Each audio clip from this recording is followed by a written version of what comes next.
you came. How you feeling? Pretty good until 10 minutes ago. You know, we have Advil in the back, you know. I may go take some. You want to go grab you some right now? No. You sure? Because you don't have to be rolling up that hill if you don't need to. I can go grab you some before we start. I can walk up there. Okay. I can go grab you some. Okay. All right. You're a very stubborn man. I don't want to take away from your chairs. Really? Did you sign this? Why?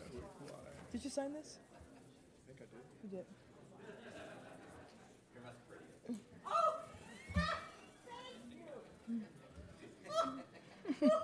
Jenny, turn me on, please.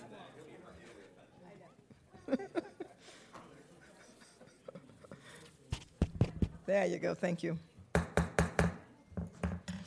Good evening, Supervisor. Wait. Okay, all kind of stuff happening right now. There we go. Good evening, Supervisors. Good evening, staff. Good evening, Loudon. I'd like to call to order the July 5th, 2022 Loudon County Board of Supervisors business meeting. This room has a hearing loop. If you need a hearing aid, please, if you need hearing assistance, please switch your hearing aid to the telecom mode. And if you need a headset, we have those available as well. You can see the clerk to get one. Tonight, we're going to have Supervisor Brixman do words of inspiration and lead us in the Pledge of Allegiance. Thank you, Madam Chair. Given that many of us celebrated the 4th of July yesterday, I wanted to share a quote from one of our founding fathers who, despite some flaws, had some really great foresight on our nation. And the quote is, "I am not an advocate for frequent changes in laws and constitutions, but laws and institutions must go hand in hand with the progress of humankind. And that as it becomes more developed and more enlightened, as new discoveries are made, new truths discovered, and manners and opinions change. With the change of circumstances, institutions must advance also to keep pace with the times. We might as well require a man to wear still the coat which fitted him when a boy, as civilized society to remain ever under the regimen of their barbarous ancestors." Let's say the pledge. I pledge allegiance to the flag of the United States of America and to the republic for which it stands, one nation, under God, indivisible, with liberty and justice for all. Okay, before I read the consent agenda, let me say for item number 8A, the item that's coming out of the Committee on Committees, as opposed to the Joint Committee, but the Committee on Committees item. In the motion, what's happening for this motion is the section of this motion that will pertain to REDC will be moved to the Finance and Government Operations Committee that will be in September, and the rest of the motion will go on consent. And so, if you are here to discuss the section that's about REDC, you are absolutely more than welcome to stay here. You can definitely do that. That is not an issue at all. But we will not be discussing it tonight because that section will go to REDC no matter what. Mr. Letourneau, I see your light on. Yeah, Madam Chair, at the 3 o'clock AIDS meeting, my staff member, Mr. Parker, requested that the remainder of the item not be on consent. Oh, I did look for. I heard that, but I never got an email to that benefit. So I never knew that was. So you're asking. Then basically, you're asking for the whole thing to come off consent. That's correct. Okay. Thank you. All right, that's cool. Okay. I was going to actually joke that Route 15 was going to go not be voted, but I think y'all would think that was funny, so I thought I wouldn't be joking on that tonight. We're going to do Route 15 tonight. All right, the proposed consent agenda then is as follows.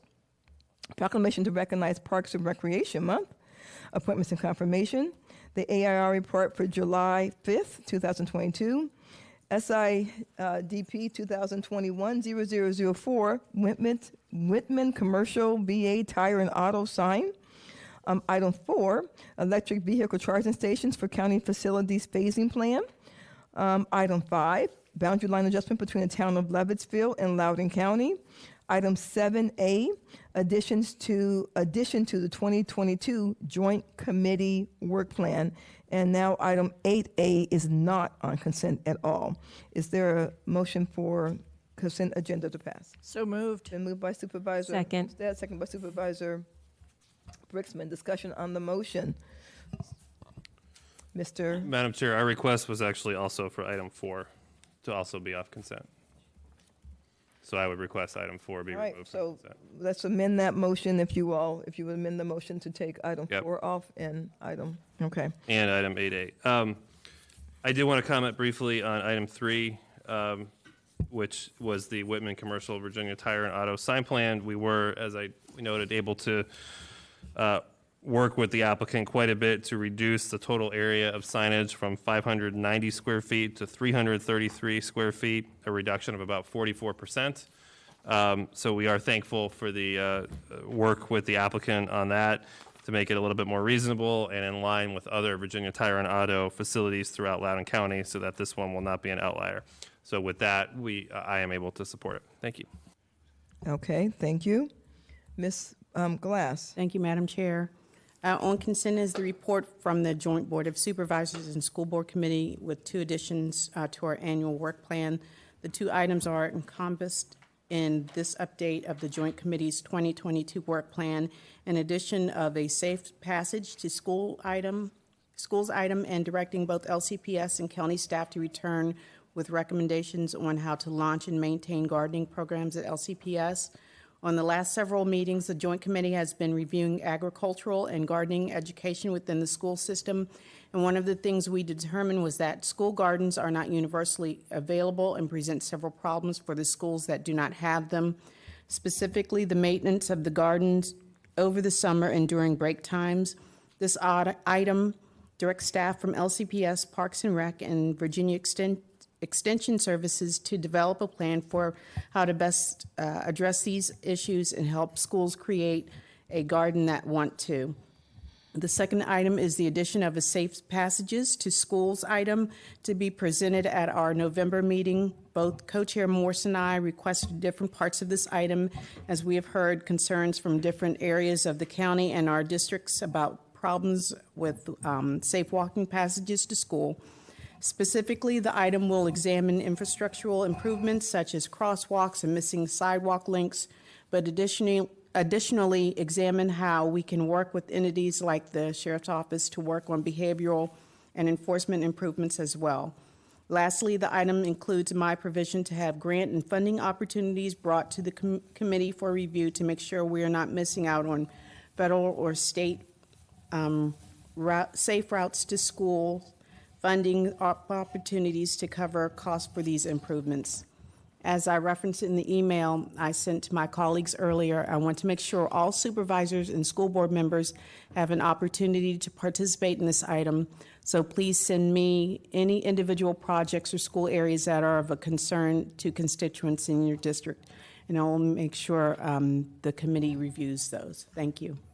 Thank you. Mr. Kirschner. Thank you, Madam Chair. I want to speak on 2 matters that are on consent. The first, and I just want to make a clarification, item 7A, which is the joint school board recommendations for the work plan. I see under the topic, which is agriculture, education, and gardening programs, and maybe Ms. Glass can answer this or someone else, that we are including a plan to launch and improve gardening programs. There's no mention of agriculture education, but I want to make sure it is the intention, as we discussed in January and April for the joint school board meeting, to include agriculture education in the work plan. Yes, that will be included as well. Great. I'm glad to hear that. I'm looking forward to that, and I really appreciate the work that you've done there. I think that's super important for ag in this county to continue to make sure that we have that educational component in our school system. The other thing I wanted to mention is the number 5, the boundary line agreement between Lovettsville and Loudon County. This is a really important project that will bring additional economic development there to Lovettsville. I've spoken with members of the Lovettsville Town Council. They are excited about it. I've met with one of the owners who's going to build a facility there and a brewery and an event place, but largely stay in balance with the rural area, which much of it will be in crop development. But also the water and sewers simply needed too many wells to be drilled to actually put that in. So it's a really great plan.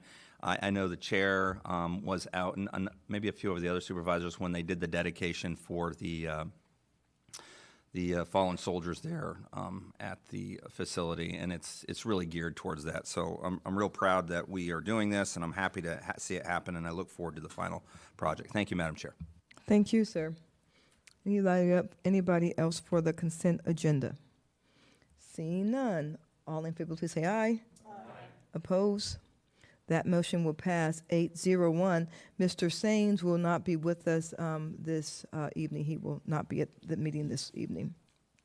Okay. Are there any additions or deletions to agenda besides what we've already discussed? Seeing none, are there any regional meetings or people want to report on? Ms. Brixman. Thank you, Madam Chair. I attended the Northern Virginia Regional Commission, where we received actually a fascinating briefing on solid waste disposal and landfill capacity.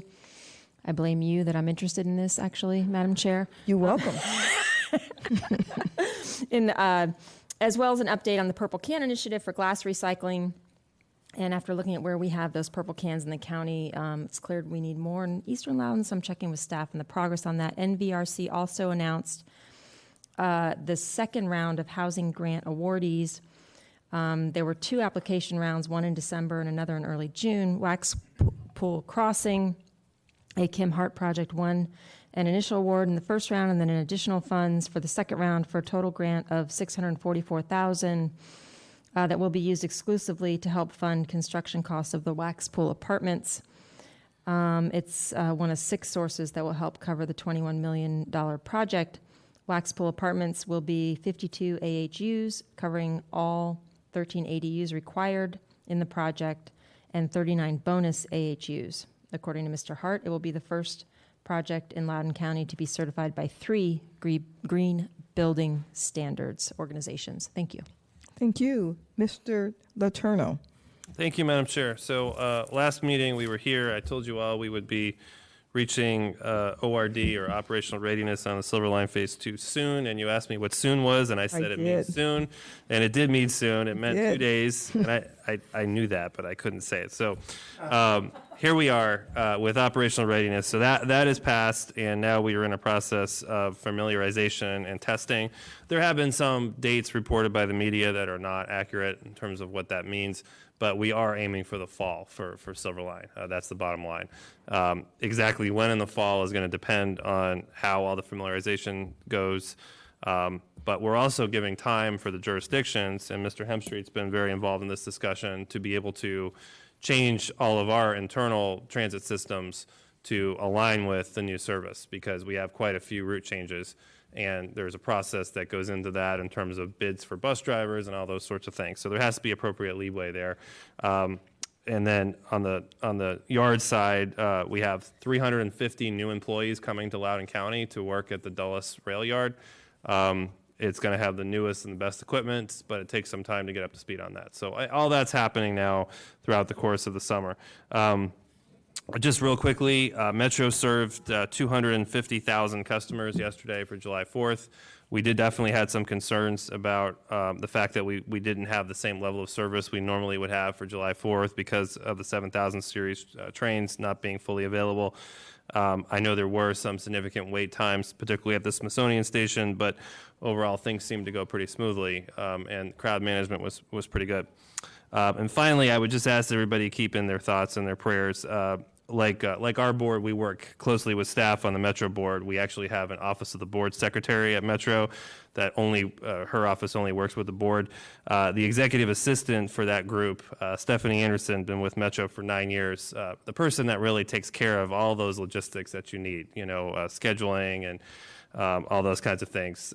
She passed away very suddenly just before our last board meeting in her sleep. No known medical condition, just a real shock to everybody. She was only in her early 50s. So certainly a shock for us at Metro, and we ask that you keep her in your thoughts. Thank you. Thank you, and we certainly will keep her in our thoughts. Mr. Turtle, do you know even roughly the percentage decrease. Hold on just one second. You guys, Lisa, Jennifer, Jenny, I mean, I'll come talk to you about that in just a second. Just give me a second. I'll come over and talk to you about this whole interaction that's going over there right now. Just give me a sec.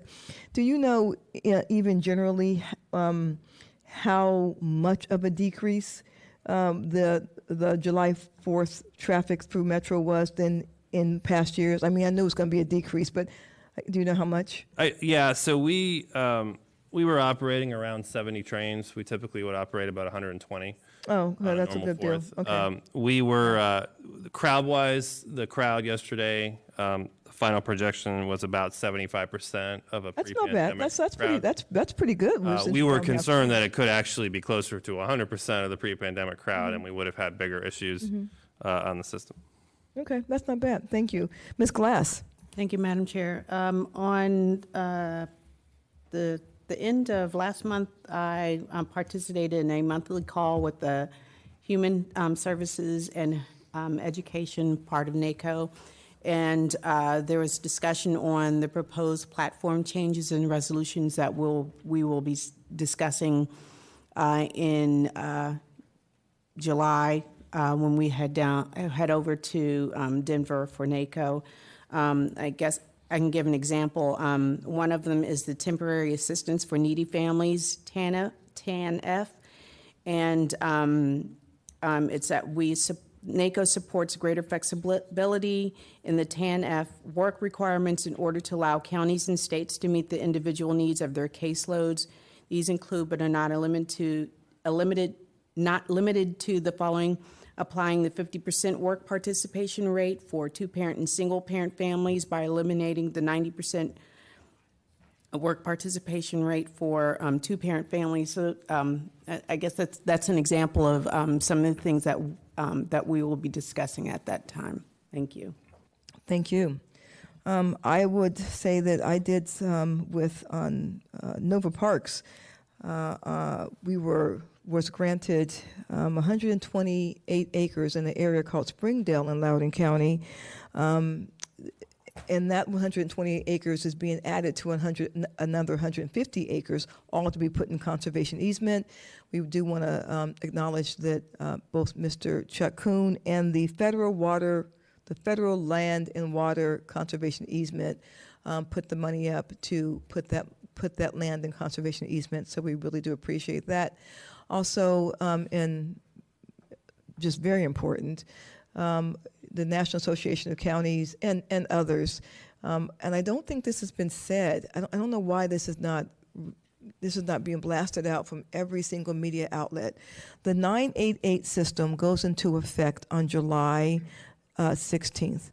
The 988 system is the 3-digit number for mental health and behavioral crisis and suicide management, or suicide crisis hotline. So just like, how we always say mental health is health, and we have a 911 system for if someone has a medical emergency. If you're having a mental health emergency, if you're feeling suicidal, you call 988. And you will have counselors who are there to on site on the phone with you right away. There would be no waiting. There would be no putting you off. There would be no on hold. They're there right there. It is a nationwide system that will be available to everyone. Now, the current system right now is a 1-800 system. It's 1-800-278-8255. That will still be in place if someone chooses to call that, but the 988 system will go in place as well. And this is hugely important because the crisis in mental health and suicidology in this country we are at crisis levels. And so many people have been working for a very long time to put in place a 3-digit number system. And again, I will put this on my Facebook page. My colleagues, actually, I'm going to ask you all to do me a favor and put it on all of your social media pages as well. I'll send you the information. I'll send you the graphic. But it goes into effect on July 18th. So we will be putting that out and tweeting that out and putting that everywhere. So thank you. All right. Our voice for our cause today, my voice for our cause today is the Arc of Loudon. The Arc of Loudon is a nonprofit organization with a mission to advocate for, educate, and serve individuals with differing abilities and their families.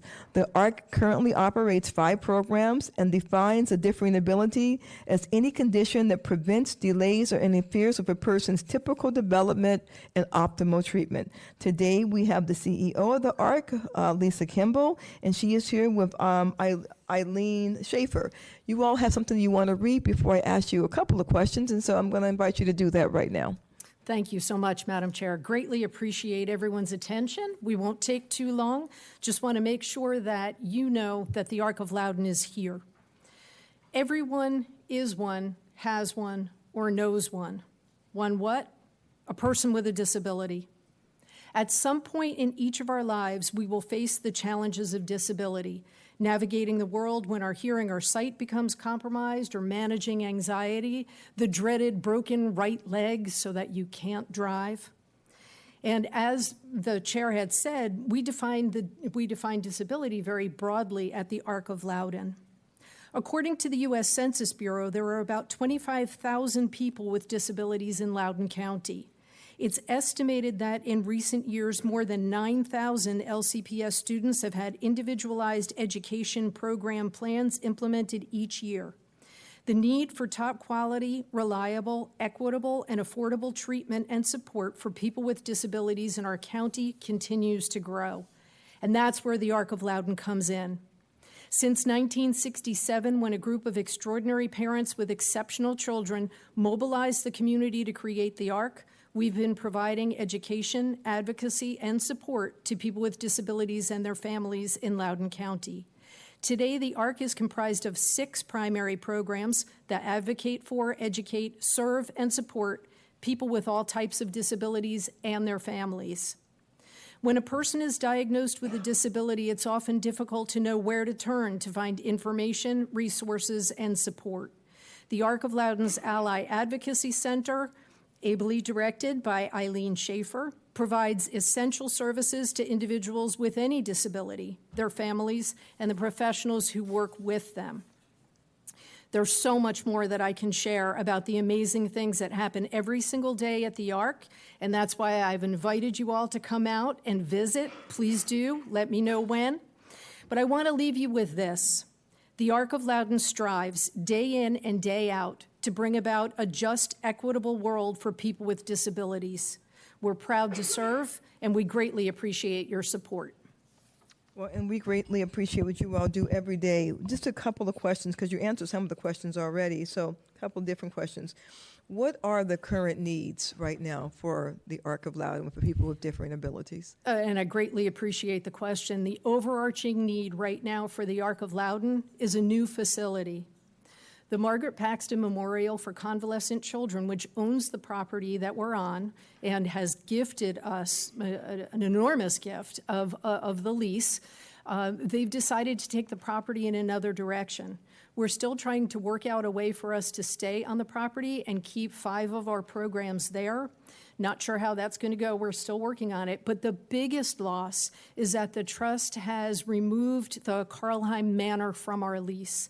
And that means that we're not able to do Shocktober, which is our biggest fundraiser every year. It leaves us with about a $500,000 net bogey for the coming year out of our budget. So we may need a home for all of our programs. We definitely need a new home for Shocktober. And if anybody has any ideas, please give me a call. And normally you start planning Shocktober now. If somebody did give you a call, you'd have time enough to get it going? Yes. Okay. That is our hope. Right. Yes. All right. So do you have any upcoming events? We sure do. You'll see in the packets that we handed out that we are going to be doing practice traffic stops. This may not sound like a big deal. It's a really big deal. Practice traffic stops? Practice traffic stops. You'll see the flyer in your packets, and we've emailed it to you as well. And this gives the opportunity both for folks with disabilities, particularly those with intellectual, developmental, sensory challenges, the opportunity to interact directly with law enforcement. And it also allows our first responders to interact very directly with folks with those disabilities, and we all learn from each other that way. All right. And if if someone in the public has a loved one with a different ability, or they are somebody with a different ability, how would they contact you? Easiest way is through our website, thearcofloudon.org. There's a contact page on our website. You can call us anytime. You can email us, send up a smoke signal. We'll find you and we'll come and help. Tell us the website one more time. www.thearcofloudon, all one word, .org. All right. Well, thank you very much. What you all do every day, day in and day out, is incredibly important work with a incredibly special and population of people with different abilities. And I say all the time, we in the county government need our nonprofits and our faith community, to use a term I learned from Mr. Buffington. You all are a force multiplier for us, and we would not be able to do what we do without you. So thank you very much for who you are and what you do for us. Thank you. Thank you all. Mr. Hemstreet, do you have any comments for us tonight? Thank you, Chair Randall. I have 5 comments for this evening. The first is that I am pleased to announce that the fiscal year 2023 budget story is now online at loudon.gov/budget story. The digital publication serves as a companion piece to the county's FY 2023 adopted budget, which started on July 1st. So Happy New Year to the board on the budget. It provides an additional resource for Loudon residents and businesses to learn how the budget affects them, including how new programs and resources will serve them in the fiscal year we're now in. So the budget story also highlights selected projects from the capital improvement program. Second, Loudon County has received good news from the municipal bond market. The county sold $64.7 million in general obligation refunding bonds at a favorable interest rate of 2.75%. As a result of the favorable interest rate, the county achieved budgetary savings of approximately $5 million over the remaining 11-year life of the refinanced bonds. In advance of the sale, the nation's top bond rating agencies reaffirmed the county's AAA rating on its general obligation bonds. That rating is important to the county government and taxpayers because it helps the county continue to get the best possible interest rates to finance capital projects, saving millions of dollars. Third, Loudon local businesses that are developing innovative products and services in Loudon County are encouraged to apply for the 2022 Loudon Innovation Challenge. The business pitch competition will award a total of $150,000 to businesses dedicated to investment in Loudon County. The challenge is a joint effort between the Department of Economic Development and the Economic Development Authority. More information is online at biz.loudon.gov. Fourth, Loudon County and the Prevention Alliance of Loudon are holding the first ever Summer Wellness Fest this Saturday, July 9th from 10 a.m. to 2 p.m. at the Sterling Community Center. This event is free and open to all ages. It will feature music, food trucks, games, arts and crafts, and a variety of vendors and local agencies that provide mental health and substance abuse prevention services. And then finally, I'd like to formally introduce our newest Assistant County Administrator, Joe Crobeth, who of course is a familiar face to all of you. Joe is a proven leader who has demonstrated exceptional ability since joining the county in 2013 as the Director of the Department of Transportation and Capital Infrastructure. I believe his broad knowledge of local government, vast experience, and outstanding leadership skills will serve the county well in his new role as a key member of my senior management team. As you know, the Assistant County Administrator position became open when John Sandy was appointed the Chief Financial Officer. Those are my comments this evening. Thank you very much, Ms. Hemstreet, and congratulations, Mr. Kroboth. Okay, we have one proclamation, and it is for Parks and Recreation Month. Ms. Umstad is going to join me down the front, and if all the staff is here for that, would you please join me as well?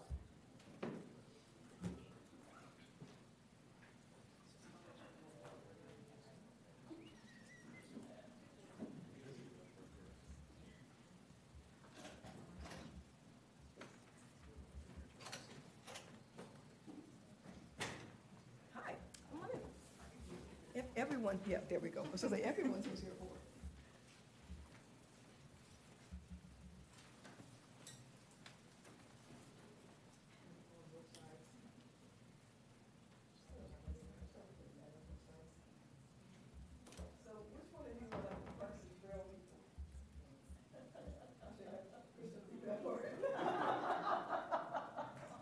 The active part part I can read. The passive part, Kristen can read.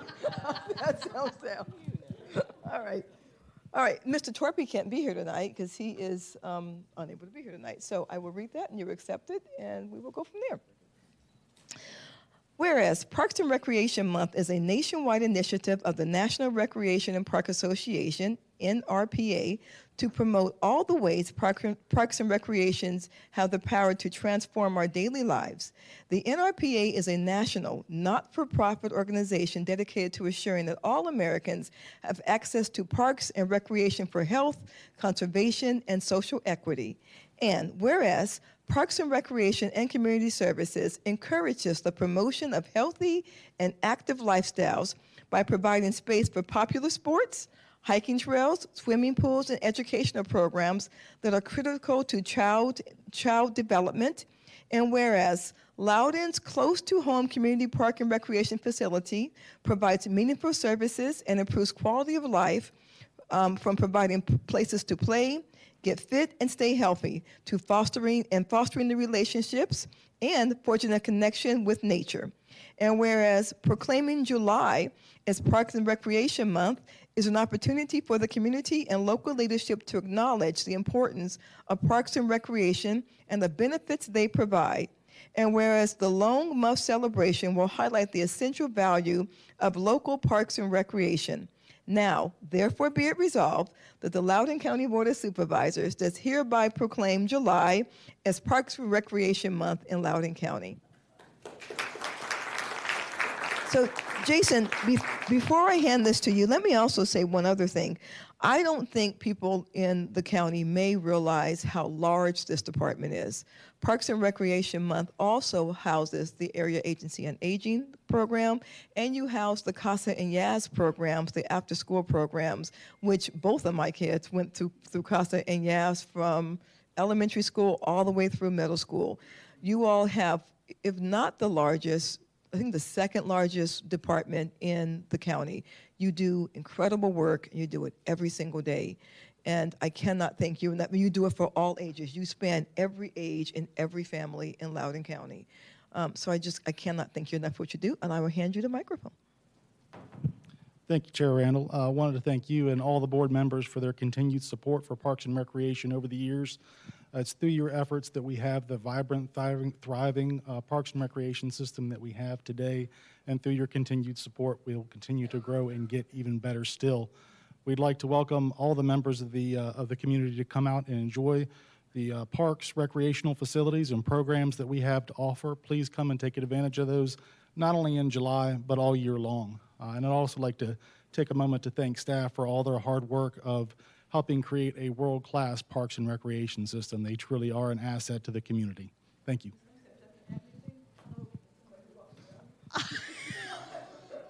I walk around parks with no apparent reason. No, you guys do a wonderful job from the senior centers to youth sports to, as the chair mentioned, CASA and YAS. You really are spectacular. And I had to run for the Board of Supervisors once Jeremy Payne left the town of Leesburg Parks Department and decided to come over to the county. So thank you, Jeremy. If that's okay. I'm Mila Neal. I work with our internal support and operations. I'm Kelly Foltman. I am the vice chair of the Parks and Recs Board, and I'm also the chair of the LPAT system, the Loudon Parks and Trails System. And I'm Kristen Reed. I am the chair of the Loudoun County Parks and Operational Board. Hello, I'm Ciola Grant. I'm the manager of the Ashburn Senior Center. Nicole Falsetto, and Internal Projects and Accreditation. And Ramir Martin, and I work with the centers and facilities. I think one thing that I don't think people actually know what the LPAT program is. My last term, this group of citizens came to me and they said, we need to have connectivity so everyone can get everywhere on a trail or a combined trail in the county. And at the time, they were calling it the Emerald Ribbon Program. And I remember thinking, this sounds really, really difficult and hard. And I called Steve Torpy, and he said, basically, why don't you come over to Parks and Rec and like, let's chat about it. And he walks me into this room with all these people, and I'm like, really, Steve, let's chat about it. And they were all like, we can do this, we can do this. We've been planning to do this for years, and you all took it over, and it has, I mean, we cut our first, we cut the ribbon on our first connection to the LPAT program a couple of, what, two weeks ago? And I'm not gonna go hiking and camping. I was gonna go hiking and camping, and then someone said, you should go, Chair Randall. The worst thing that can happen is ticks and poison ivy. And I was like, not gonna go hiking and camping. But I really appreciate what you all do. You do so much great work every day. So let's take a picture. Hand you that, and we have a couple more. We wanna have one for you as the chair, and you as the chair of LPAT. Ooh, wee. So, and how about I don't stand in the middle because.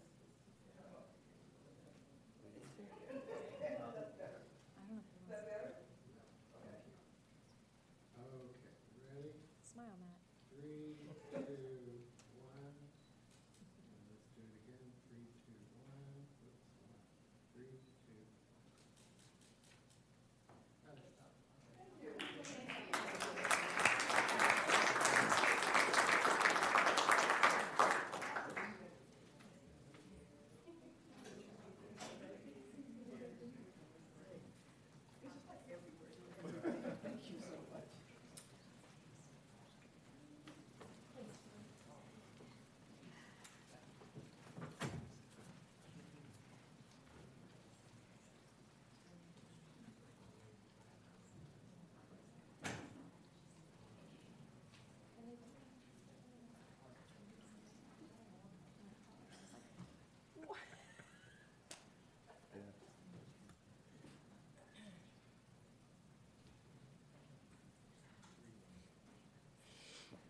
Okay, folks, I'm gonna say some magic words right now. We are running 20 minutes early. Ooh, ooh. So I'm not going to make people who are here to have public comment wait to have public comment because you're here. And so as I always do, I will call any elected officials and Ms. Erickson first, and then I'll go down the line. And if you're here, you can speak. And then when I hit 6 o'clock, I will start over again for the people who are not here yet because we're not supposed to start at 6 o'clock anyway. But I'll go on and start. So if you're here, you're here already because it just doesn't make any sense for me to wait until 6 o'clock. The rules of order requires 6. So supervisors, without objection, we're going to suspend that rule for today so we can start public comments now.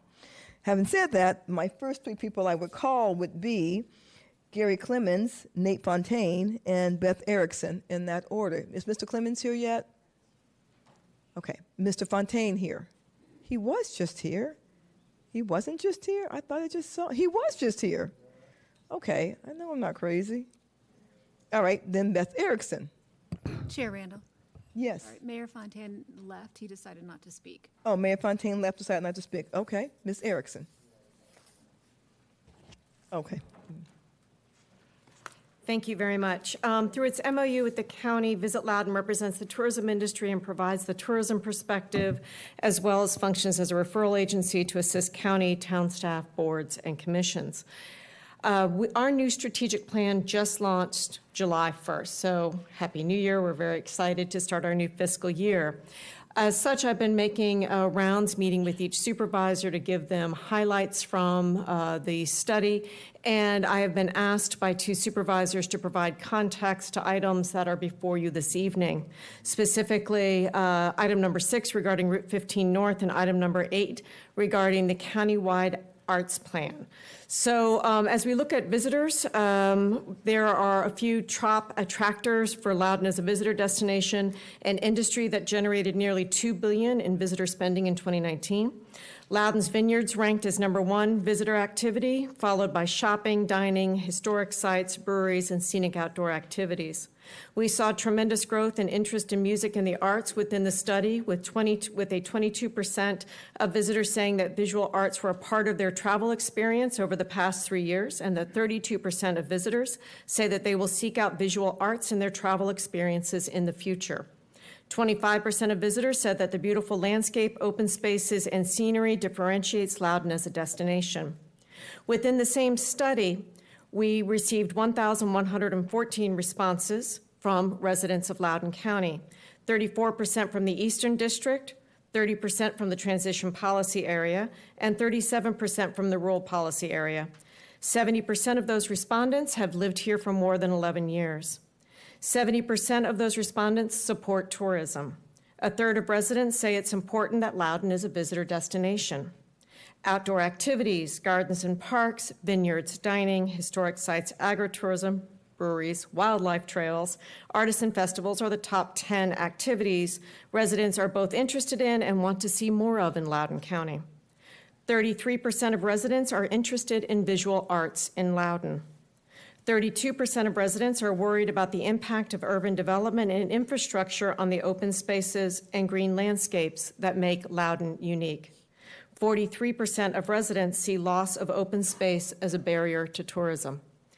Additionally, Supervisor Kirschner had requested information regarding 3 representative businesses in Luckett's, and I know I had forwarded that information ahead to all of you prior to this evening, but as I pulled together... Ms. Erickson, I'm actually going to stop you. That is perfect. Thank you very much. Thank you, and you have met with us, and anything else you can feel free to send us. Wonderful. Thank you very much for your time this evening. Thank you so much. Is Michael Myers on the phone? He would be followed by Lizeth Hernandez. Is he on the phone yet? Madam Chair, he is on the phone. Okay, we can go with Mr. Myers then. Great. I'm Michael Myers, Executive Director of Loudon Wildlife. I speak for the trees, I speak for the bees, for the towhees and the peewees. I speak for yellow-breasted chats and the northern long-eared bats, for the kingbirds, the gray catbirds, and the rusty blackbirds.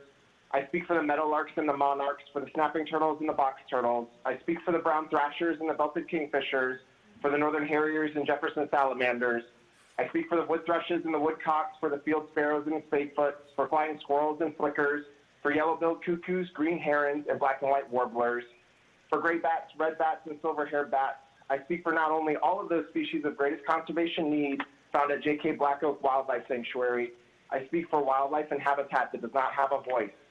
I might not be the Lorax, and thankfully there are more than just myself speaking up for these species, but they need our help to protect their home on the western edge of Luckett.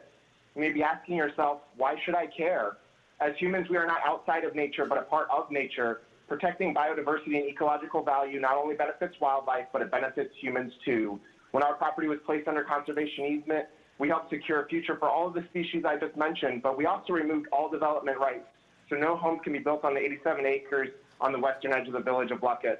We are actively participating in being part of the solution to reduce congestion by keeping potential future cars off the road. We've protected the biodiversity and the conservation values of our property while also helping preserve the rural character of the village of Luckett on the western side. In doing so, we are assisting with the rural economy in and around Luckett by contributing to the view sheds and rural nature that make this area a destination for residents and visitors. Members of this board have expressed a desire to incentivize and encourage more conservation easements to protect rural Loudon. We agree with that vision. Avoiding impacts to J.K. Black Oak Wildlife Sanctuary, as staff has recommended, and not making a hasty decision on a future potential bypass alignment, as staff has also recommended, are 2 components of that vision. Executing that vision should also include initiating and completing a small area plan for the village of Luckett before the future road design stage for this road segment. Neither of these recommendations slow down the process of the CPAM, nor do they sacrifice the safety of our residents. They merely allow for a more thoughtful process to play out, and they protect the biodiversity of an imperiled natural community that is at high risk of extinction at J.K. Black Oak Wildlife Sanctuary. I will leave you with this quote from the Lorax: unless someone like you cares a whole awful lot, nothing is going to get better. It's not. Thank you for your time. Thank you, Mr. Myers. Lizeth Hernandez, followed by Cornelius Hodgewig, followed by Avis Winshaw. Any of those people here yet?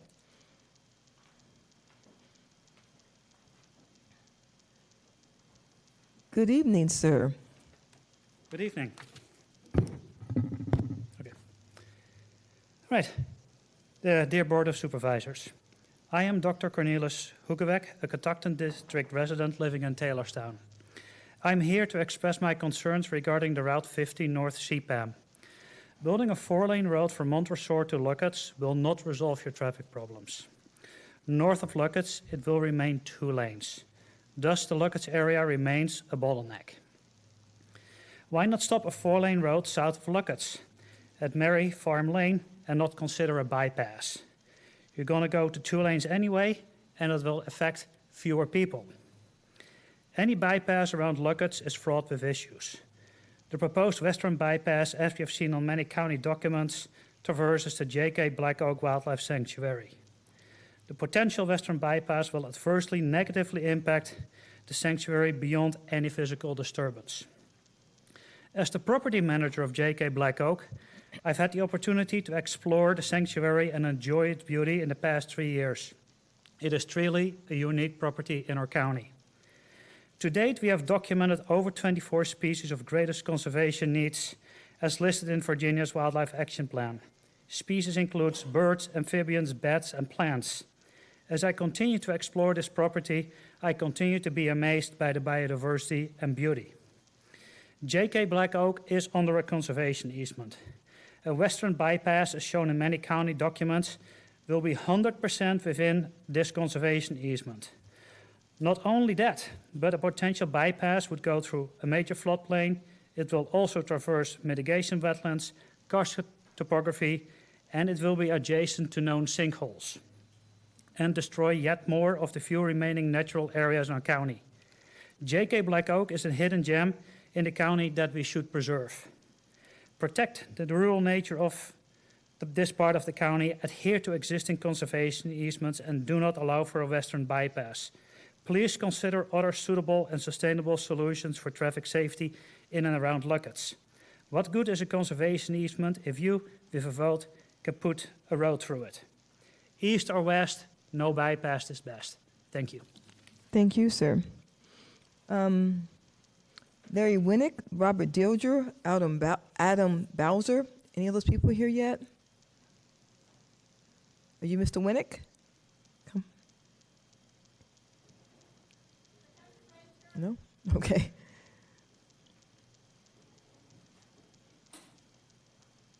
Good evening, sir. Good evening. My name's Dr. Robert Dilger, representing the Falconer and Luckets.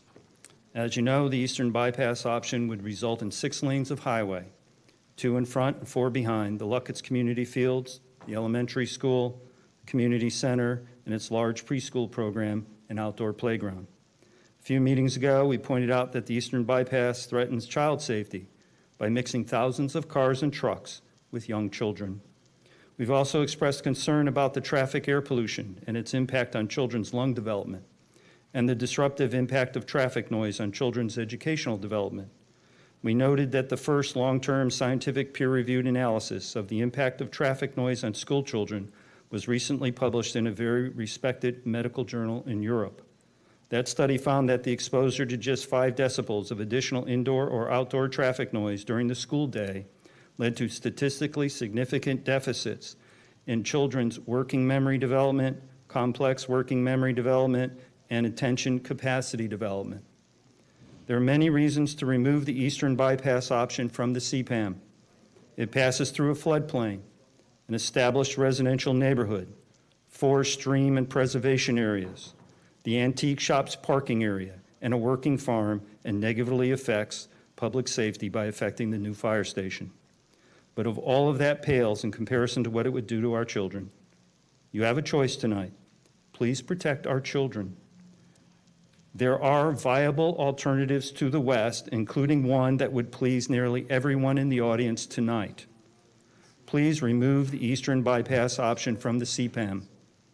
In closing, I would like to thank each and every one of you for reading and responding to our emails and for listening both carefully and patiently to our presentations concerning the eastern bypass option. To Supervisor Randall for sending one of her staff members out to our neighborhood to see in person how the proposed bypass would affect our elementary school, our neighborhood, the daycare facility and community center, and our local businesses. And a very special thank you for Supervisor Kirschner for all of his efforts, both on the CPAM in general and on the bypass issue in particular. His efforts to protect our school children, the Falcon Air community, and Luckett's local businesses are greatly appreciated and will not be forgotten. Thank you. Thank you, Doctor. We appreciate it.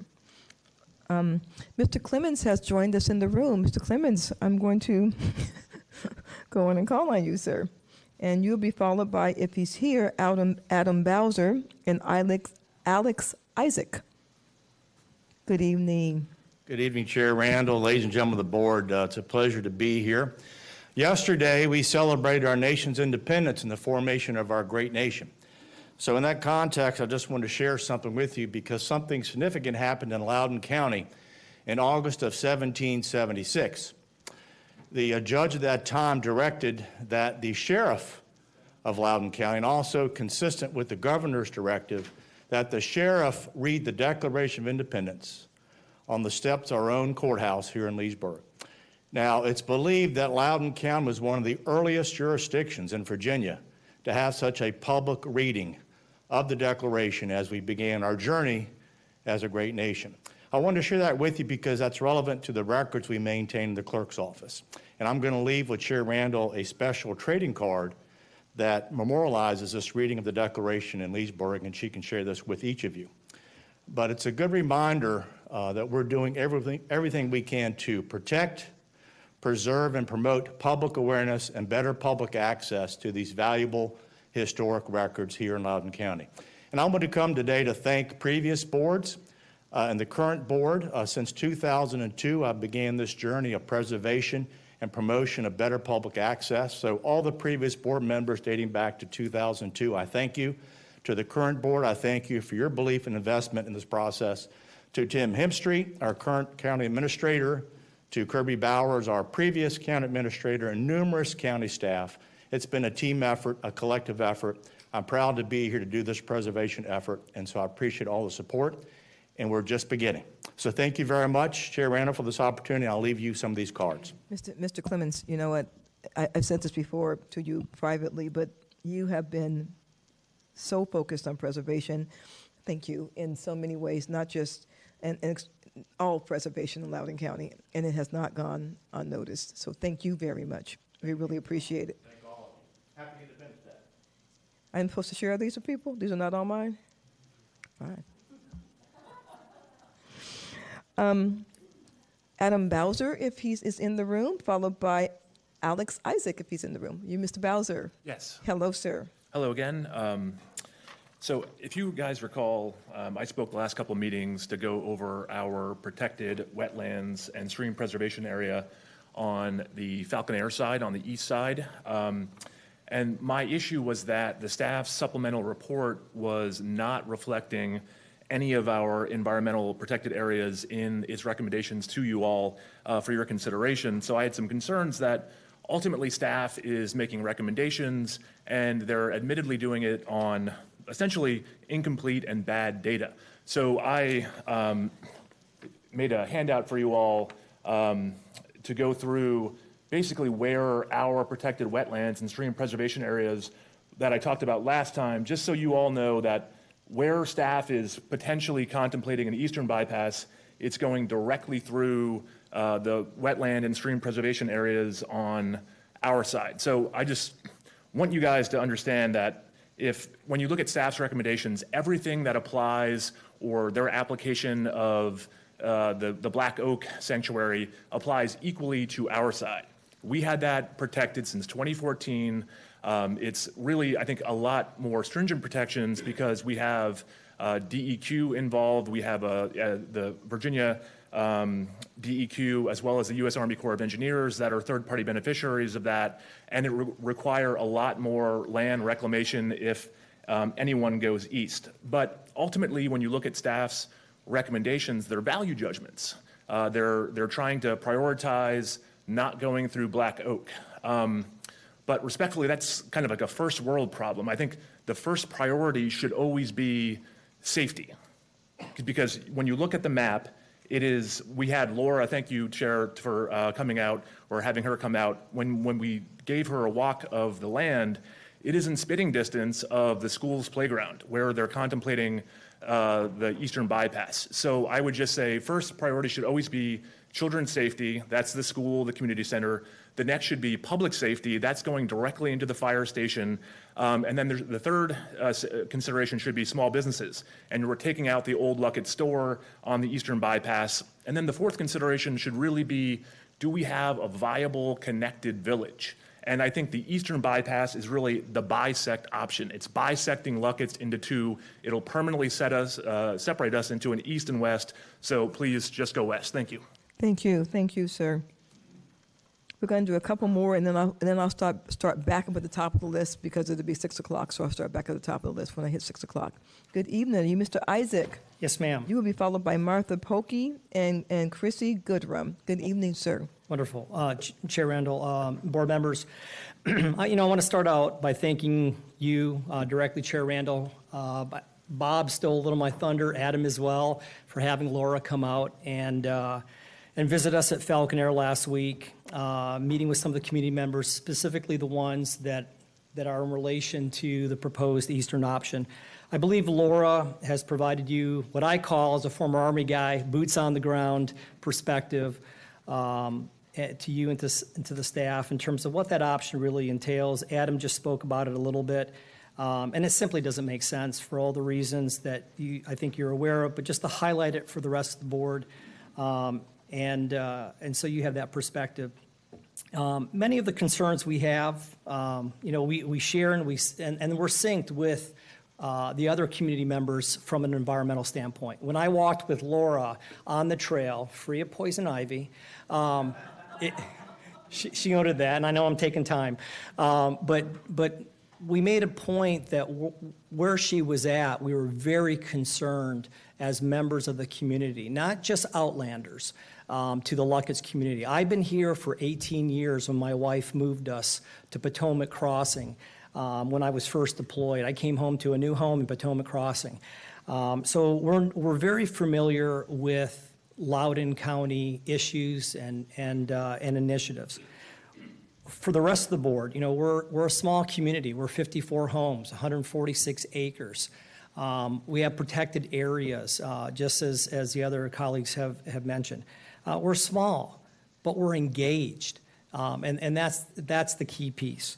So I know some of the community members will be talking to you on both sides of the issue about environment and safety and so forth, but from the luxury of sitting in your home office or the county office, and I know this as a former intel officer, sitting and looking at intelligence products does not do justice to being able to get on the ground and walk the terrain, unless you're in the Air Force, no pun intended. So with that, Luckett's can be a destination environment, a destination location, and I think there are some courses of action that make sense to look at a Western option. And with that, I yield back whatever time. Thank you, sir. Thank you. Thank you very much. Is Ms. Pokey on the phone? Madam Chair, she is on the line. I will put her through. Thank you.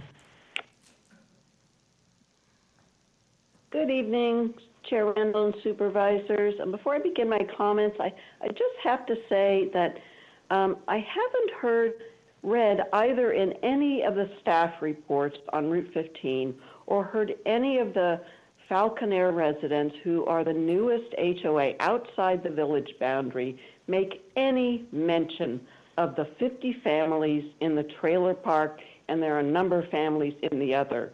And they are prioritizing that a bypass go around those children.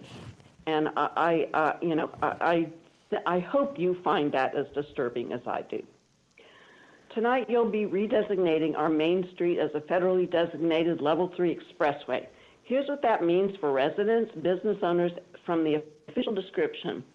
Access onto divided roadways are concentrated at median crossovers. Individual parcel access is highly discouraged, with access provided only through interparcel connections and consolidated access points. That's a profound threat to businesses and working farms. and therefore a threat to our local rural and agricultural community economy. Their concerns have not been materially addressed, and I have not heard any motion for the economic impact study that the Planning Commission requested this spring. We do welcome the proposed amendment to initiate a small area plan so that the residents of the Highway Mobile Home Park and others who live in the village get to have some direct input on what happens in their community. And we do welcome an independent an amendment to apply to plan for safety improvements such as shoulders and other passive design measures that will increase safety in the short term. Luckett's area residents for at least 25 years have worked doggedly to improve safety and function on our Main Street, a national scenic byway, in a manner respectful of its history, beauty, residents, and its school, churches, business, and agricultural communities. Had we instead begun this process in 2017 with the environmental and historic impact assessment recommended in the Journey Through Hell Ground Management Plan and followed federal requirements, we would be looking at a far cheaper plan that achieved all the desires citizens hold for this gorgeous rural area: increased safety, reduced congestion, increased safe access for residents, visitors, businesses, and farm equipment, protection of our natural resources, and preservation of the priceless historic churches, homes, barns, and other buildings that have merited its designation as a National Scenic Byway. We often have sparred with development interests who have a different vision. Ms. Polkey, can you hear me? I'm sorry, your time is up. Yes? Your time is up, ma'am. Thank you. And since I called on Christy Goodrum, even though we're a little past 3, I'm going to go and have her speak, and then I'll go back to the top of the list. Are you Ms. Goodrum? You are? Yes, ma'am. Come on up.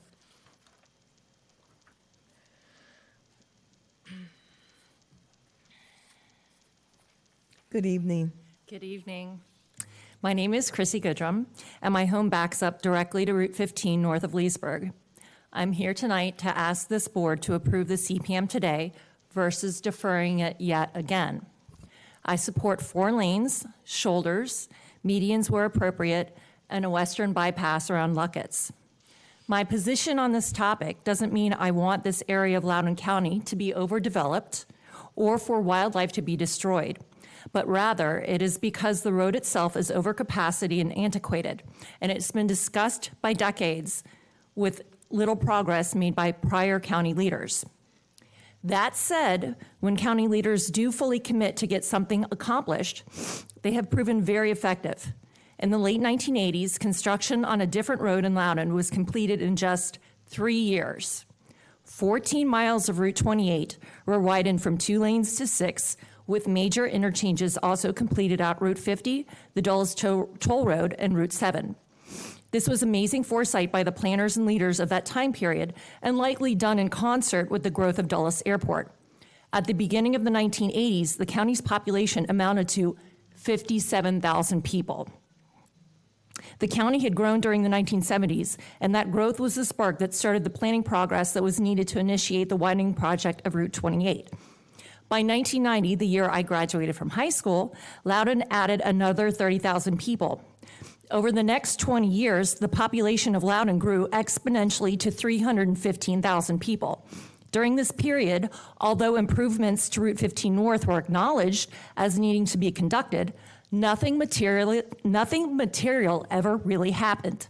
And now today in 2022, the county has added another 122,000 residents, hitting a population size of 430,000 people. Is it any surprise that this road is over capacity? 155% overcapacity is just the tip of the iceberg. In reality, the situation is much worse, as commuters and homeowners cut through Waterford and Lovettsville on other alternative routes in order to get to their destinations safely. Loudon has seen explosive growth, but our road infrastructure has fallen behind. If you don't start this project now, where are we going to be in another 20 years? Do you really think you can afford not to widen this road at this point? Please approve this CPM today. Thank you. Thank you, Ms. Goodrum. I appreciate it. All right, so what I'm going to do is this. We're going to go back to the top of the list, and if you were one of the first 36 people who are guaranteed to speak and you're in the room, you will speak. I will not pass you by. You will speak. However, since we are at 6 o'clock, in fact, we're at 6:06, if I call your name and you're not here, I'm not going to go back to you again. I do ask that everyone knows jazz hands. I do ask that some people have signs. That's great. If they're big, please don't block anyone else's vision, and please don't stand in the aisle with your sign, because then you block the camera, which means you block everyone who's watching on TV, and all of those 15 people want to watch these proceedings. So we will go back up to the top and start. All right. Lizeth Hernandez, followed by Avis Renshaw, followed by Larry Winnick. Ms. Hernandez, are you here? Okay. Avis Renshaw, followed by Larry Winnick. Good evening. Good evening. I'm Avis Renshaw from Lost Corner Farm in Luckett's, and given recent volatile actions around the REDC mission statement, in conjunction with actions toward eviscerating actual farming from the focus of the rural economy over the last few years, it is perhaps more understandable that this Board of Supervisors would even consider the current CPAM to ram a 4-lane highway through the heart of the Luckett's farming community. Recent actions had us kind of fooled into thinking you cared, with the efforts on behalf of St. Louis, the praise for Mayor Vance's Hillsborough Route 9 rebuild, and vocalized concern for Waterford's traffic woes. I understand now that you probably just don't get it. You don't understand what a rural community looks like if it isn't enshrined in a 17th century Waterford-esque village. You don't see the hard work that the Luckett's community does to promote health and well-being of its inhabitants, because it's not flaunted up here with boardroom plaques and accolades. It happens in very boring and unsexy places like trash collections and volunteer fire stations and Ruritan meetings. It's what the farming community looks like.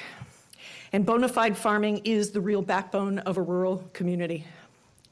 Madam Chair, you ask what you can do to help farmers. You can start with not approving this CPAM today.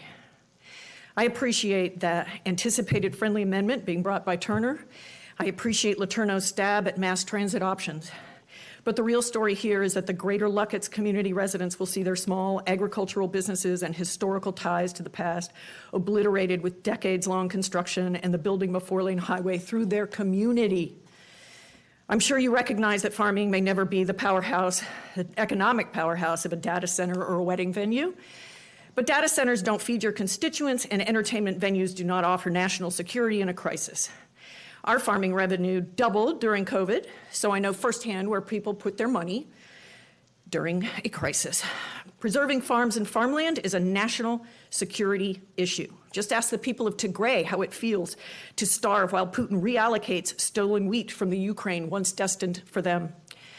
Beware the falsehoods that come shrouded in names like Creighton Farms, not farms. Cornerstone Chapel, not a chapel. And it comes in conflating congestion with safety. The integrity of Loudon County farms is a part of the vital community, and the integrity of that community is at risk with a vote for this CPAM. Thank you. Thank you, Ms. Renshaw. Larry Winnick, followed by John Midland. Good evening. Hey, how are you? Good evening. My name is Larry Winnick, and I live along Route 15 north of Leesburg. The board initiated this CPAM in March of 2021, 16 months ago, and it's still not approved. The whole concept of this CPAM was actually approved 3 years ago. Concept B, with 4 lanes to Luckett's, mediums, and a bypass, was approved by the board in July of 2019, 3 years ago. And we're still here. Nothing, literally nothing, has happened. I keep hearing people opposed to this project saying things like this project will only delay real improvements to the road. They say this project will take 15 to 20 years to complete. Well, with all their delay tactics, of course it'll take forever. That's their plan. Delay, delay, delay.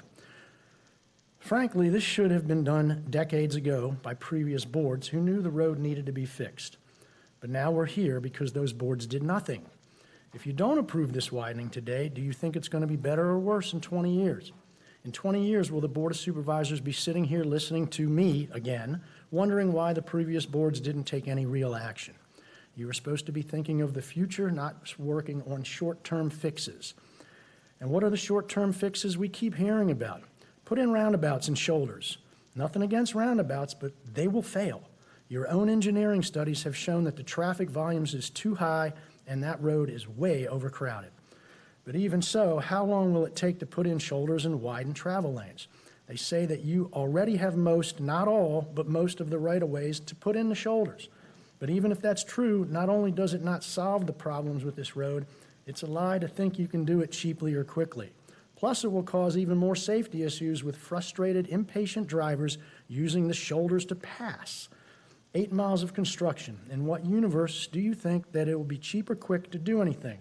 Don't lie to yourselves. It'll take a decade or more just to put in shoulders. The first widening project from Leesburg to Montresor hasn't even started land acquisition yet. And it's been 5 years since that CPAM was approved.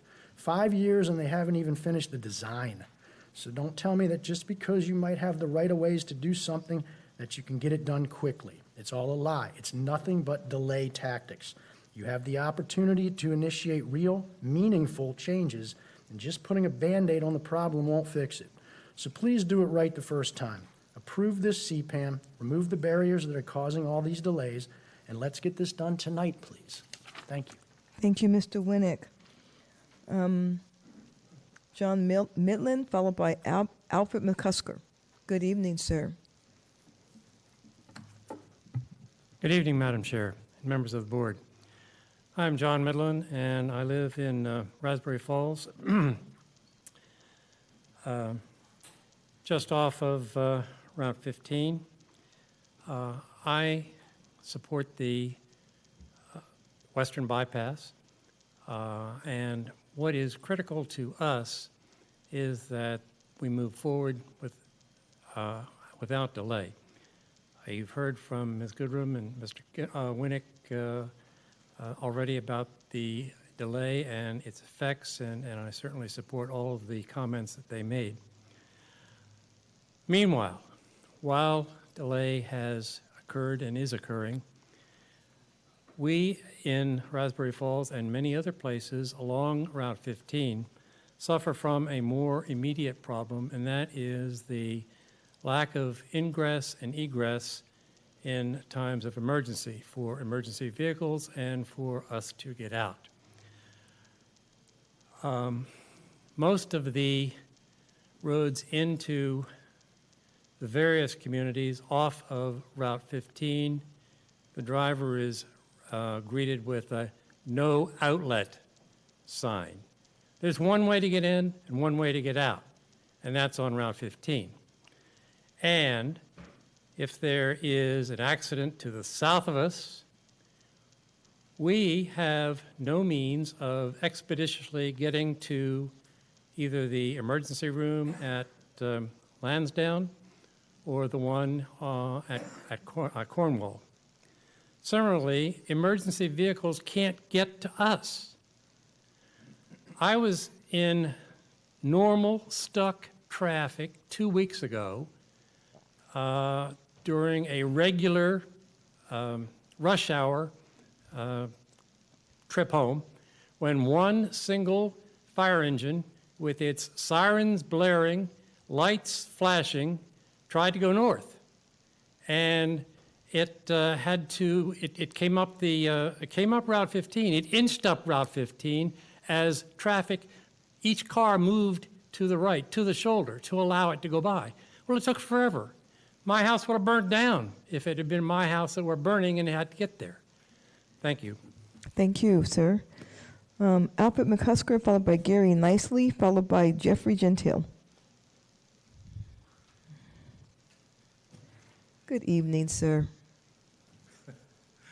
Good evening, Chair Randall, members of the Board of Supervisors. My name is Alfred McCusker. I served as a member of the Route 15 Stakeholder Committee, one of the 3 stakeholder committees put together on Route 15. So, a little trip down memory lane. There have been 8 studies, 3 stakeholder committee groups formed, and numerous meetings and extensive surveys that have been conducted about Route 15. The overwhelming conclusion is this road is unsafe, overcongested. Roundabouts alone are not going to fix it. Shoulders alone are not going to fix it. So, the concern was public input, to make sure all voices have an opportunity to opine about Route 15. So, Supervisor Higgins put together a stakeholder committee back on August 1st of 2017 with the approval of this board, co-chaired by Supervisor Umstad. We had 3 rounds of public input meetings, June 26, 2017, July 8, 2017, July 15, 2017, attended by 239 people, with an additional 2006 online surveys. Okay? That's first round. Second round, March 9th and 10th of 2018, attended by 247 people in person, 875 unique surveys. There's a theme here. We've studied, we've requested public input. The board has endorsed these studies. It's time for action. It starts with approving the CPAM this evening. Please, I am respectfully requesting a unanimous endorsement of this CPAM. I can recall a time where a group of citizens from another supervisor's district had challenged us to come out and support them about Evergreen Mills' fatal situation. I am respectfully asking for a unanimous endorsement of this CPAM. Too many lives have been lost. Safety should not take a back seat to partisan politics. Thank you, sir. Thank you, Chair Randall. Gary Nicely, followed by Jeffrey Gentile and Elizabeth Gentile. Mr. Nicely. Good evening, Mr. Nicely. Good evening. My name's Gary Nicely. I'm here to talk about a couple of things. First is Route 15. I hear valid points on both sides. So I think it's time that we use AI, artificial intelligence, to analyze, prioritize, subsidize, and design these things. Okay? And that's all I got to say about that. And I want to say one few little things in Spanish. Oye, amigos, cuando hablar aquí, yo pensar es más mejor hablar en inglés. Para nadie aquí comprende español y no hay subtítulo en la televisión. Thank you. I just wanted to say that. The other thing, I hear Governor Youngkin wants to stop abortion. I remember back in '92, George Allen did that, and I encountered 4 pregnant teenage girls, 13 to 16. I'm only going to tell the story of one, and she had 2 juvenile delinquents, 1 crack cocaine child who spent 9 months in an incubator. She was a white girl all the day long.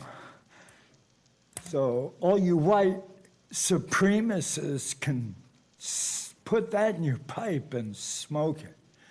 But the last 2 children were 5 and 6 years old, sitting on 2-foot squares of cardboard in front of the cartoons for 7.5 hours, didn't say a word to each other or me.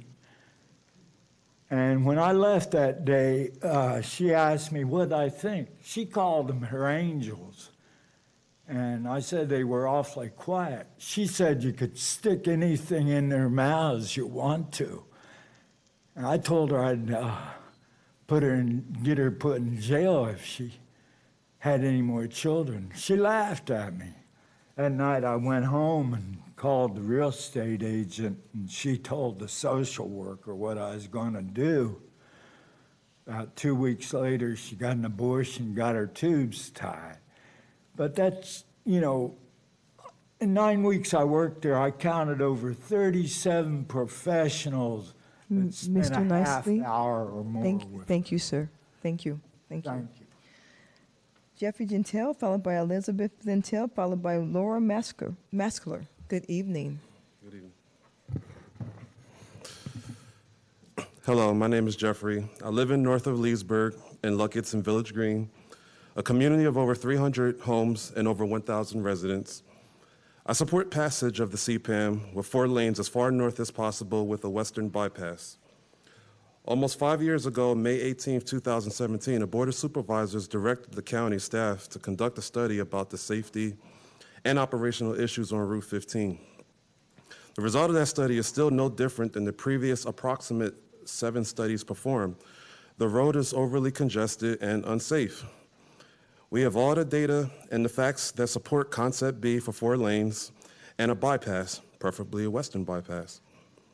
I hear conservationists screaming about vernal shrimp pools and other organizations wanting to plant trees to commemorate deceased Civil War veterans. A reasonable person is clearly able to conclude that neither of those 2 options are more important than a living, breathing human being. My children, your children, our living children of today. We also know that ideas presented as short-term goals to include installing shoulders in some roundabouts are not short-term at all, as they would take nearly as long as Concept B and cost nearly as much while doing nothing to tend to the congestion problem. I noted previously that you can't look at safety and congestion separately, as they are intertwined with the example of an aggressive driver in traffic having the potential to become an unsafe driver. Now today, you may be inundated by staff whom I believe is no longer unwavering on the matter and appear to be ready to introduce you to a slew of ideas and suggestions that aim to convince you that an eastern bypass is the best option. I implore you to see through the smoke and take into much consideration the multiple surveys you asked us to participate in, which informed you that about 80% are in favor of Concept B and a western bypass. It's decision time, ladies and gentlemen. Please make the correct one. Thank you for your time. Thank you, Mr. Gentile. Good evening. How are you? It's good to see you. You'll be followed by Laura Miskler. Good evening, all. My name is Elizabeth Gentile. I'm a resident of Luckett's. My family has been here for 13 years, coming this September. By now, you probably already know my stance on the matter, as I've stood up here before. But for the record, I support CPAM 2021-002. I talked before about the elementary kids crossing the street, the middle school and high school kids riding the buses for an hour each way, and the dangerous passing that I've experienced on Route 15. Today I want to share my vision for the village of Luckett's for our future. I have read that there is a plan in place for VDOT to install sidewalks along Route 15 in Luckett's. I love the idea, but honestly, who will want to take a walk along a busy, overcrowded, dangerous highway? I would love to see CPAM passed with 4 lanes, widening, shoulders, a median, a western bypass around the center of the village. This way, the sidewalks can be enjoyed by residents taking walks, visitors can walk from antique store to antique store, kids can safely meet at the community park to play baseball or soccer, and a family could even take a walk in an evening down to Roots for dinner. This vision of a community can only happen with a bypass, which will need the approval of the CPAM first. When you are making your decision this evening, please keep in mind our students in Luckett's and their commute to school, the need for 4 lanes to prevent drivers from passing in no passing zone, turning lanes, and on shoulders, and the vision of what the village of Luckett's can become. And last, I just ask that you value human life over the fairy shrimp, and please vote yes. Thank you. Thank you very much. Elizabeth Meschler, followed by Michelle McKenzie Duncan, followed by Billy Samwarka.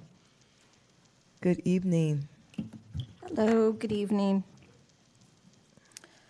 My name is Laura Maschler, and I live in the Catoctin District north of Leesburg along 15.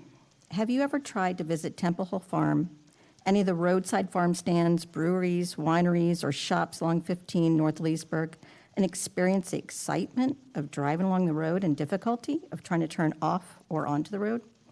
Perhaps when you were looking for a safe gap to turn into one of the businesses or parks, a car behind you decides to illegally pass you by using the shoulder as a passing lane, or you feel pressure when you can't find a gap in the traffic in order to turn into a business and look in your rearview mirror only to see cars stacking up behind you and honking. Without a second lane, every time someone decides to visit a business or home along the corridor, their car becomes a stop sign which stops the flow of traffic until there's a safe gap. With the steady flow of both northbound and southbound traffic, these gaps are becoming much harder to find. I've spoken about this issue for years and years and years, and still do not understand the opposition to creating a Georgetown Memorial-type parkway, a journey through hollow ground with 4 lanes and a divided median. There are many miles of roadway within the journey through hollow ground that exist today, and they're beautiful. Why is there opposition to adding lanes and a median to this section? I wish one of you could find the answer to that. Although you may hear 2 different opinions tonight on how you should fix the very concerning safety and congestion issues, I believe we all here tonight want this roadway to be safe and provide a reasonable travel time for all users, student drivers, mature drivers, out-of-state drivers, local drivers, and yes, commuters coming to work in our county that can't afford to live here today. Please vote in favor. Thank you. Michelle McKenzie Duncan, followed by Billy Samorica, followed by Al Van Hyke. Good evening. Good evening. I sent you all an email because what I had to say, I couldn't sum it up in this amount of time. So this is not going to make as much sense if you didn't read the email. But I've already emailed to you with my examples of ice cream melting and late school buses and not seeing statistics as just numbers, with using my great Aunt Polly as an example from last year when she was hit head-on in a collision on a 2-lane road. I speak to you tonight asking you to end this with a vote for the CPAM that will make the roads safer by widening them and placing a median in the middle. We need sides to pull over onto to clear traffic accidents. We need areas to be able to swerve over to avoid accidents. We need safety in front of the Luckett School. We need our kids to not be late for school, and we need to be able to do something as simple as go to the store and buy ice cream and not worry about it melting because there's yet again another accident on 15. Look at the faces here that live in Luckett's that are asking you to help them be safe on their way to work and running errands. I'm asking you to vote in favor of widening road with a median in the middle. A median could have helped my Aunt Polly still be here today. The rumble strips that were there did not. Look at the faces here that are Loudon County. Look at these faces and tell them that it doesn't matter if they have to be cut out of a car and have no family with them in their final moments because you felt like you did what was best by saving a few miles of road and a couple businesses on the road front. Tell them you thought you were doing what was right when you voted on roundabouts and rumble strips because some surveys showed you that they work. You don't have an easy job, and I understand that. Not everybody wins in this situation, and I'm just one person here tonight, tonight with an opinion. I'm asking you to widen it, to put medians in it, to make it safer for my children and for my family.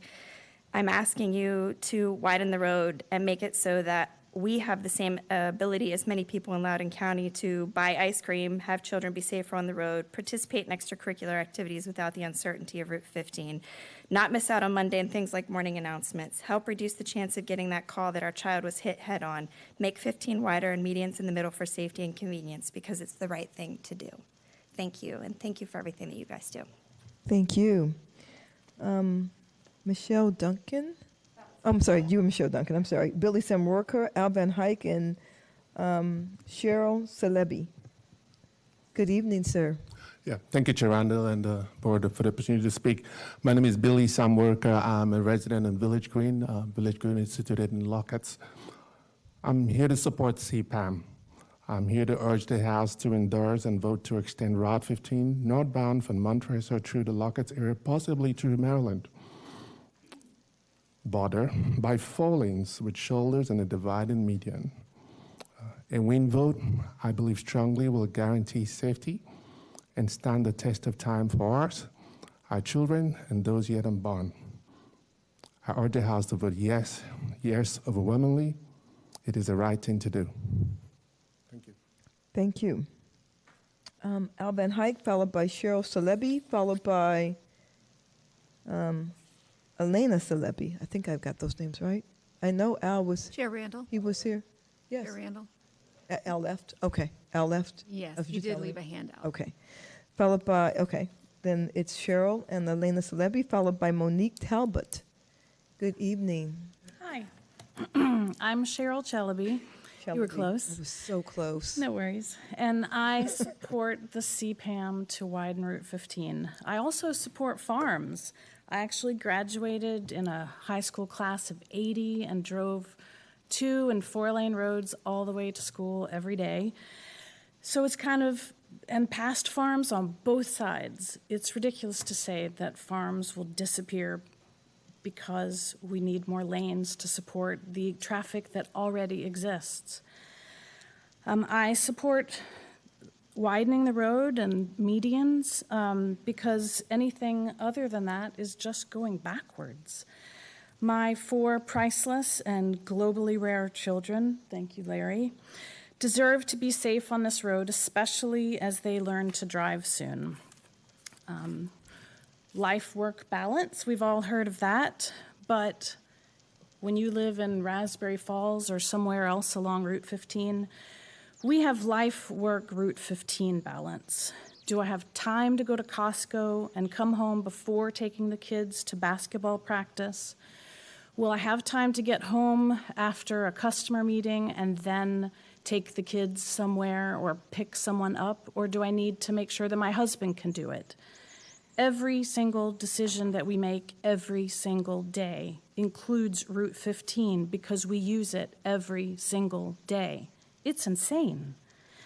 I support 4 lanes and a bypass. Please don't delay or stall. Please approve what previous boards have neglected, and as we've heard before, it is the right thing to do. Thank you. Thank you. And Elena, is that your daughter? Wonderful. And she will be followed by Monique Talbot. And then, okay, I think is this your other daughter, Deria? One more, Deria, okay. Beautiful name. Good evening. Good evening. My name is Elena, and I just turned 13. I will be getting my driving permit in 2.5 years. One night, a few months ago, we were coming back from lacrosse practice, and there was an accident, and the road was blocked. So we had to go all the way around to Luckett so we could go home. I was scared for my life because it was dark outside, and my grandpa was behind the wheel. I don't want to worry about being stuck in traffic because the road is only 2 lanes and needing to drive an extra 30 minutes just to get home. Almost every day, my sister asks to go shopping or to meet up with her friends. The response is always no because my mom doesn't want to be stuck in traffic on the way back. When I have basketball or lacrosse practice and I forget something, we don't ever have enough time to go back and get it because traffic is horrible. Same thing with going out to eat for going out to eat or for ice cream after we've defeated the other team, celebratory ice cream. The traffic always affects our time together. Expanding the road will also benefit the community with families being able to see each other earlier after being at work all day. Also, if someone needs medical care, response time will be faster. I hope you make the better decision and approve the CPAM to widen Route 15. It affects me and so many other people. I have a question. Do you only get ice cream after you defeat the other team? Or It depends. Okay. Thank you. Monique Talbot, and then that would be followed by Deria, and then that would be followed by Sean Julian. Good evening. Hi, good evening, and thank you for hearing our concerns. My name is Monique Talbot, and I live in Selma. So I am at the point at which, after the first phase is through, we are going to, I believe, have an enormous bottleneck, and I'm concerned not only for my 3 adult children who are just young drivers, but my 85-year-old mother who's here with me today. One of our main concerns is not only just the dangerous road conditions, and as my community has just said, just really having to select the times at which we leave the house. It often feels like we're trapped. We have to be so careful because if we choose the wrong time, we're going to miss appointments, and it's becoming to the point at which we are missing doctor's appointments, et cetera. My biggest concern with my mom being 85 is, and my children and the rest of my community, is if anybody were to need any medical help. We have been many times stuck in traffic, stuck on that road. I don't see how emergency vehicles could even come to us, and that's a scary thing when you have an elderly parent living with you.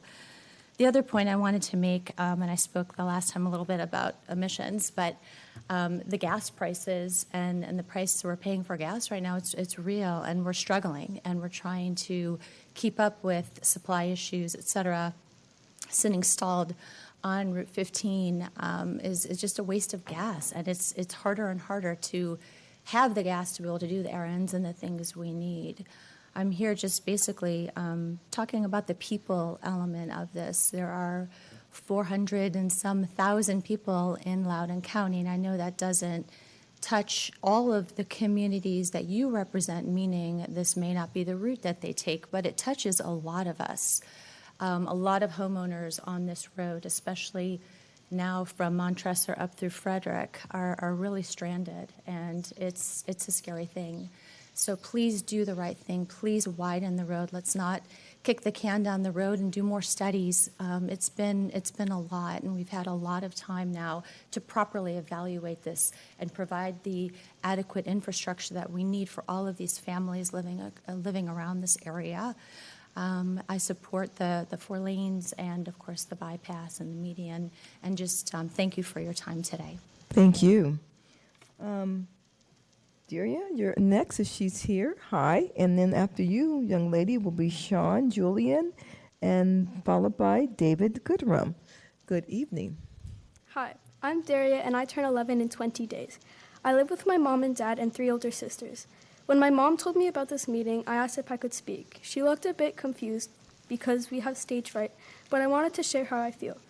Look at my hair. It's thick and gorgeous, so I use a lot of conditioner. But sometimes I run out and it's not possible to go buy more because of traffic. And then my hair looks sad. I think Route 15 should be expanded because people who are disabled have a bad illness and need a doctor immediately might not be able to get medical help because of the traffic. There are also a lot of accidents like car crashes, car breakdowns, or other reasons, and ambulances might not be able to get to the car in time, and the passenger might die. Another reason is that after school one day, I was getting on the bus, but my bus driver turned the wrong way. Everyone was so confused, but then someone asked, why are we going this way? The bus driver said that something happened on Route 15 that made all the buses go the other way. So instead of the drive taking 15 minutes for me to get home, it took almost an hour. It's really inconvenient. Whenever I ask my mom to go shopping or to go somewhere, she always says not right now or some other time because of the traffic. Widening Route 15 would help many people, including me. Please approve the CPAM. Deria, can I say, you are gorgeous, that is true, but more importantly than being gorgeous, you're also brave and intelligent and articulate and did a great job. Thank you. Thank you. All right. Mr. Julian, you have to follow that. Followed by follow, Madam Chair. David Goodrum and Joe Coleman. Good evening, Madam Chair, members of the board. Thank you all for your service and your time. I also live in the Village Green community with my wife and our 3 little girls. Paige is 10, Sloan is 7, and Elle is 4 years old. Our community is north of Luckett's on the east side of the corridor with over 300 homes and 1,000 residents. Per the Virginia Department of Transportation and their public crash data is listed on the web, the majority of accidents since 2014 that occur on Route 15 north of Battlefield Road happen between Montresor Road and the Point of Rocks Bridge. 57% of total accidents happen there, 62% have severe injuries, and 56% of the fatalities also happen there. My wife and I are both having increased concerns for our 3 little girls, friends, and local community that have to traverse this dangerous road. Our daughters attend preschool and elementary school in Luckett's, and we would prefer a western bypass for their safety traversing to and from school. Please approve the CPAM to help solve this intertwined issue of safety and congestion. Thank you all for your time. Thank you, sir. David Goldrum, followed by Joe Coleman, followed by Jim Lewis. Good evening. Good evening. My name is Dave Goodrum. I live along Route 15 north of Leesburg. I'm here to read you yet another recent post from the Luckett's Life Facebook group. It begins with this person complaining about her commute. She starts on 270 in Maryland, complaining about the speed demons on that road. And then she goes on, and I quote, Then on the final stretch of the trip, turning left at Spinks Ferry Road to get home, I honestly thought I'd meet my maker. Traffic heading north, I couldn't turn. Multiple cars whipped by me on the right. Do they not see the sign that says something about the paved shoulder area not being a passing lane, or do they just not care? My car rocked as each one went by. End quote. So she's essentially saying that the cars used the shoulder to pass her, going so fast that her car was rocking. So we keep hearing from a small vocal group saying that we can get shoulders installed on this road much faster as a safety improvement. Well, first of all, we know that constructing just shoulders along an 8-mile stretch of road is going to take many years. I mean, the design work for the section of road from Leesburg to White's Ferry Road has been going on for 4 years, and that's just the design, and it still isn't finished. And that's only a mile long. So anybody coming here saying you can get 8 miles of shoulders installed quickly is very misinformed. And it also doesn't solve the problem. People will simply use them as a passing lane. We need additional travel lanes, and we need real medians and actual turn lanes to get in and out of these businesses and a western bypass. I urge you, go drive down Route 15 to Farmville, Virginia. The farms down there are hundreds, if not thousands of acres on either side of the road down there south of Richmond along Route 15. It is truly rural. It is literally called Farmville. Do you know what you will see going around Farmville? Route 15.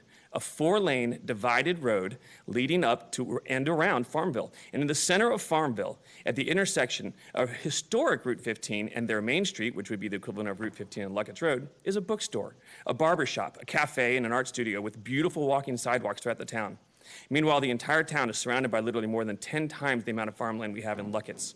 So widening this road and building a bypass will not destroy Luckett's or the farms. It will make them prosper. You can look at study after study on this road. We've done more studies than you can count in 30 years, and the results are always the same, but nothing has been done. And now we have this disaster. So it's time to finally do something. Please pass the CPAM today.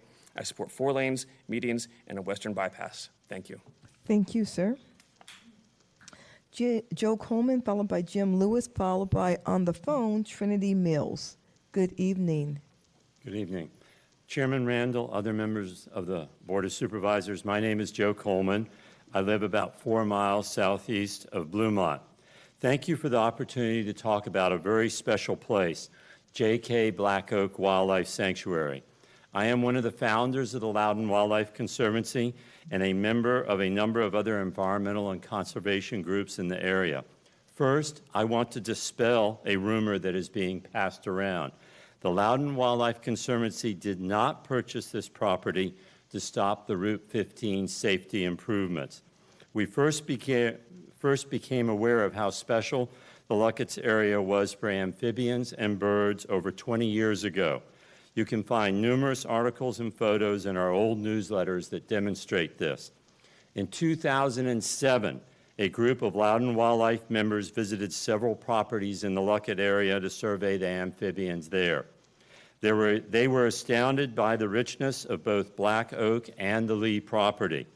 Since that visit, the vernal pools on the Lee property, a short distance south of Black Oak, were protected with a conservation easement by the Land Trust of Virginia. In 2017, Nicole Suddeth, Loudon Wildlife's executive director at that time, drove by Black Oak and saw a for sale sign on it stating that it could be subdivided into 11 building lots. Nicole knew that this would destroy the invaluable natural features on the property and their inhabitants and asked that the Loudon Wildlife Conservancy Board purchase the property. At that time, I was president of the board, and it fell to me to work with others to find a way to protect the property and its conservation values in perpetuity. When we succeeded after approximately a year and a half in both purchasing the property from and then working with Chuck Kuhn to ensure that a conservation easement be placed on that property that extinguished all building rights on that property, it never entered our mind that any improvements to Route 15 would threaten such a special place. Please show us that you understand the importance of protecting our natural areas by protecting places like J.K. Black Oak Wildlife Sanctuary and making sure that the new zoning ordinances ensure the continuity of everything that lives and utilizes those special areas. Thank you. Thank you, Mr. Coleman.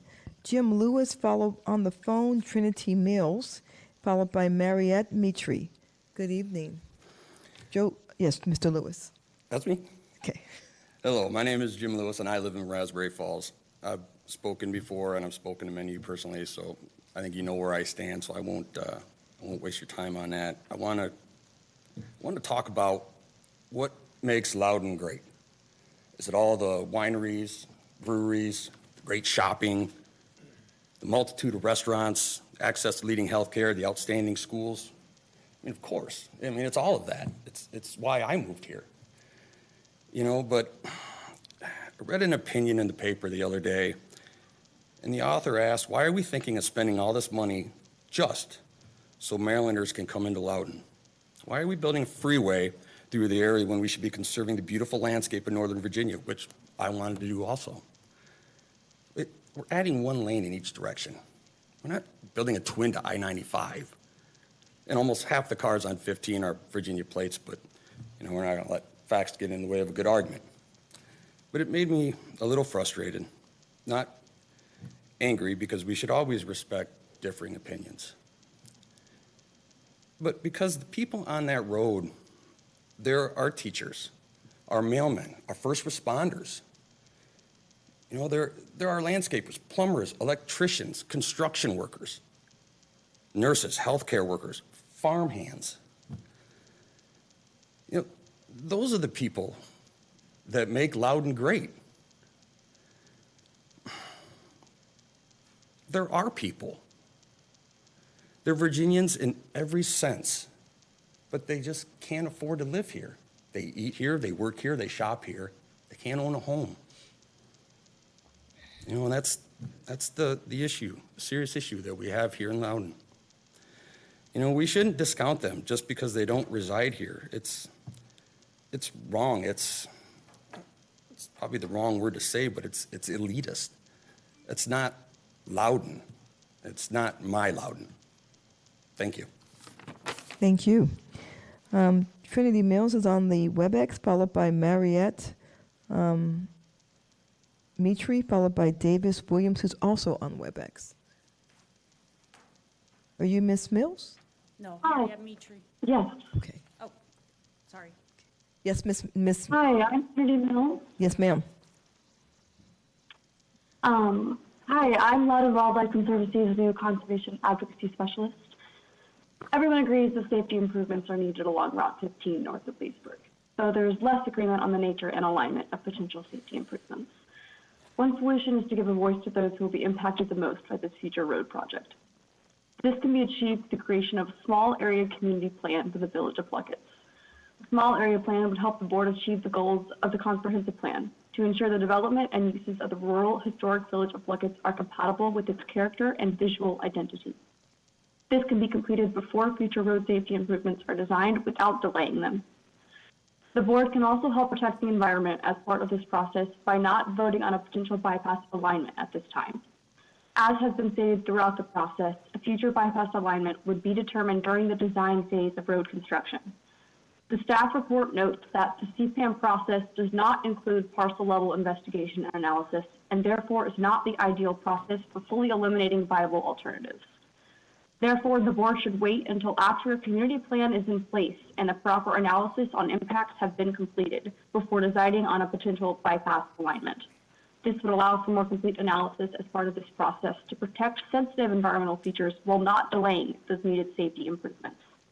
Loudon Wildlife Conservancy appreciates staff recommendation to prioritize a bypass alignment that avoids impacts to J.K. Black Oak Wildlife Sanctuary. Our property was placed under conservation easement to forever protect the imperiled natural community that resides there and is at a high risk of local extinction. We hope that the board will agree that our property is worthy of continued protection. We urge the board to make decisions tonight that not only provide safety improvements, but also prioritize protecting extremely valuable environmental features. We can do both at the same time. Thank you for your consideration. Thank you. Ms. Mitri, before you start, Mr. Hemstreet and colleagues, what I would prefer doing, we only have, I think, 8 more speakers to use our full time up of speakers, is doing this item before we go on break. I just don't see a reason to make everybody sit here while we go on break and do a I don't think anyone's going to change their mind during break. during our break. I just don't. So if I say that, Ms. Dempsey, make sure staff is ready to go when we're ready to go. Okay, so we have, I think like 7 more speakers, and then we'll take up the item. Okay. Thank you for waiting, ma'am. You'll be followed by Davis Williams and Anthony Pago. Good evening. Good evening. I'm Mariette Mitri, and I live in the Catoctin district north of Leesburg. I rise in strong support of the CPAM to allow further widening of Route 15 past Montresor Road. The urgent need for this expansion is well documented and is a daily source of frustration for all of many people who are affected by it. The current situation is dangerous, time-consuming, environmentally unfriendly, and extremely inconvenient. No one benefits from the status quo. While successful efforts have been made to streamline the efficient flow of traffic on Route 7 between Leesburg and Route 28, this project always seems incapable of getting off the ground. Prudent public policy does not allow a bad situation to continue to get worse. I urge you to conclusively and decisively change this by prioritizing this project and moving forward with it without any further delay. Thank you. Thank you, ma'am. Davis Williams, followed by Anthony Pago, followed by Kelly Foltman. Madam Chair, Davis Williams did not join the line. Okay, Anthony Pago, followed by Ms. Foltman. Good evening, sir. Good evening, Chair Randall and the board. My name is Anthony Pago, and I live in Selma Estates along Route 15 north of Leesburg.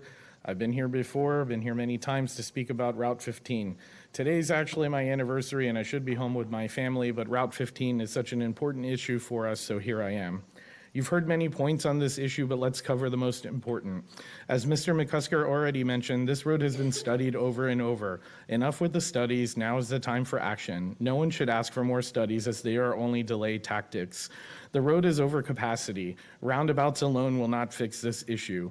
The opposition constantly says that no one is listening to their suggestions, but this is false. Our taxpayer dollars have already been spent analyzing their ideas, which any civil engineering student could tell you would not work. These ideas are being proposed by people with no engineering degrees. There's been plenty of public input, both in person and online. Supervisor Higgins even snail mailed 800 Luckett's residences to let them know about the proposed improvements to Route 15.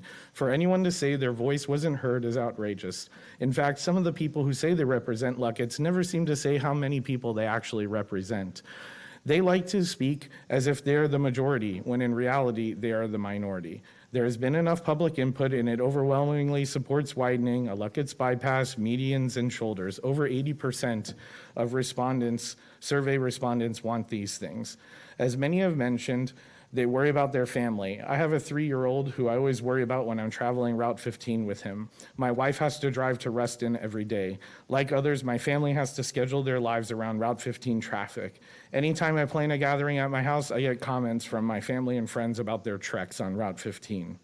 Route 15 impacts all of our lives in many ways. The time for action is now. This is a quality of life issue. It's a life and death issue.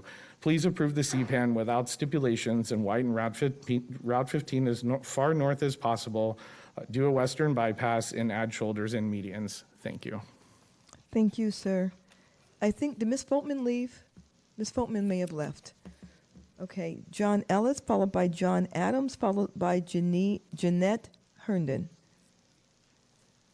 Good evening, Mr. Ellis. Good evening, everybody, and thanks for seeing me again. First, I just wanted to say I'm John Ellis with Save Rural Loudon, and our assumption is that the development pattern around Route 28 is not the development pattern that we intend to have in Western Loudon. We wanted to respond actually to the very late night discussion that you had last time about prime soils. As Supervisor Buffington pointed out, a small but influential group is trying to persuade you that the best thing that we can do for rural Loudon is to do nothing. This is based on the notion that a strategy that has clearly failed in the past will somehow miraculously work in the future. We're seeing tonight exactly how that plays out. Landowners in good faith have used the best tool to put land in conservation easement. And now they are being denigrated for putting farms and wildlife above people, as if our fate can somehow be separated from food and the environment and the climate. This is playing out all over northwestern Loudon now. Luckett's is just the leading edge. Yes, more land still is being put in conservation easement, and we love that. It's a great thing. But at the same time, more cluster subdivisions are also being built.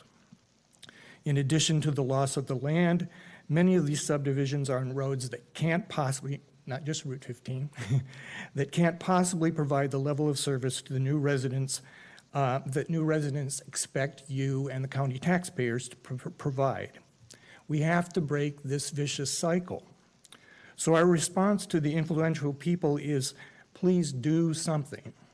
We and others have suggested reasonable steps that could make the difference and leave a legacy, a tremendous legacy for this board. We would appreciate your support. Thanks. Thank you, Mr. Ellis. Our last two speakers, John Adams and Jeanette Herndon.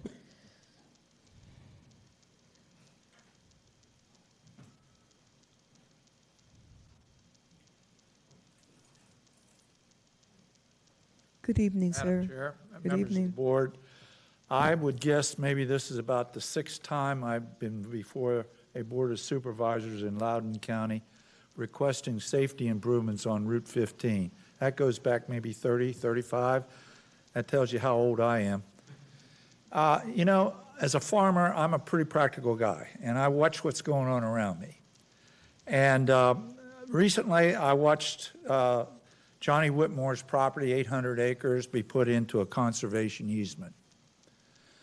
I watched 90 acres next to me, to the west of me, being put into a conservation easement to improve the regional park at Kinsley Hill. And I watch what's going on across the river, because I'm right on the river. And I watch what Maryland's doing. And I watch the trucks going around the roundabout above Point of Rocks. And you know what? They don't have a bit of problem. And I look at the amount of traffic on Route 15 north of my place and south of my place, and there's not much difference, the same volume. And it's working beautifully in Maryland. Maryland has no plans of four-laning that stretch from Point of Rocks to 340. They're not going to do it because they don't need to do it. It's a safe highway, basically, because they've got wide shoulders, they've got good enforcement, and it works. Now, I think this board really has a problem. You have a rural policy area that you put into a policy statement in 219. You haven't got the zoning fixed to implement it and enforce it. You haven't got the Commonwealth of Virginia behind you. And you're embarking on an interstate road system problem. That's different than anything you've ever done before. And I think you've got to come to the realization that if you have a rural policy area, you're going to have this kind of conflict every time you improve an infrastructure increase or improvement without a comprehensive plan to really guide you in the future. This is going to repeat itself time and time and time again. So I know you're going to approve this tonight, but I can tell you it's going to be a dagger into the rural policy area of this county. I'm sorry. That's just the way I think it's going to be. Thank you. Thank you, Mr. Adams. Our last speaker would be Jeanette Herndon. Good evening, ma'am. Good evening. I have been a resident of Loudon County for 47 years. We lived most of them in the town of Leesburg until 2012 when we moved to Selma. I also worked for Loudon County for almost 28 years with the Department of Building and Development, so I'm always very aware of the zoning regulations and what's going on. And when we moved to Selma, we were very aware of Route 15 and all the problems. But back then, it was doable. Sadly, that's just absolutely not the case anymore. You know all the statistics. I don't need to quote those to you. But I just want to tell you of some of my experiences that I've had driving on Route 15. And you've heard them all already tonight, I'm sure. I've been tailgated so many times that I can almost see the whites of the eyes of the person behind me. I've been passed in no passing zones, passed on the right shoulder, passed where there's a right turn only, just so that somebody could get ahead of me by one car. They were ahead of themselves by one car. I've been cursed at, I've been honked at, I've been given the salutary middle finger. I've missed or been late for many appointments, and this is not just a 9-to-5 problem for anybody. My most egregious experience was when I was coming home one evening. I was southbound on 15. I got into the left turn lane to turn onto Montresor, and somebody heading southbound decided they wanted to pass the cars in front of them and got into my left turn lane. Had I not been quick to respond and moved back in the right lane, I wouldn't be here to tell you the story, because it would have been a head-on collision. And I can assure you of one thing, when I got home, I really had to check my underwear that night, and that was most unpleasant. My children might disagree with me when I say this, but I'm not a speed demon. But I'm also not a little old lady from Pasadena. So there is absolutely no reason for what I go through every day and having to work my life around going to and from my appointments between 9 and 3. I don't dare go out of my house before 9. I don't dare come home after 3. So I urge the board, please to seriously consider passing this. As I say, I'm a lifelong resident of Loudon County. I have loved living here. I have loved working every day. When I came to this building, it was a joy for me. So thank you very much for your time, and I appreciate your vote tonight. Thank you. Thank you, ma'am. Thank you very much. Okay, supervisors, this, we're going to do this item right now. I just don't see any reason not to. So will staff please come to the table? The presentation on this item is 5 slides, only 5 slides. And so although we've all seen it, and I know we've all seen it before, because this is such an important item and there's so much interest, it's 5 slides. I'm going to have the staff do those slides again for us, and then ask any questions or make any comments to staff, and then we will go to a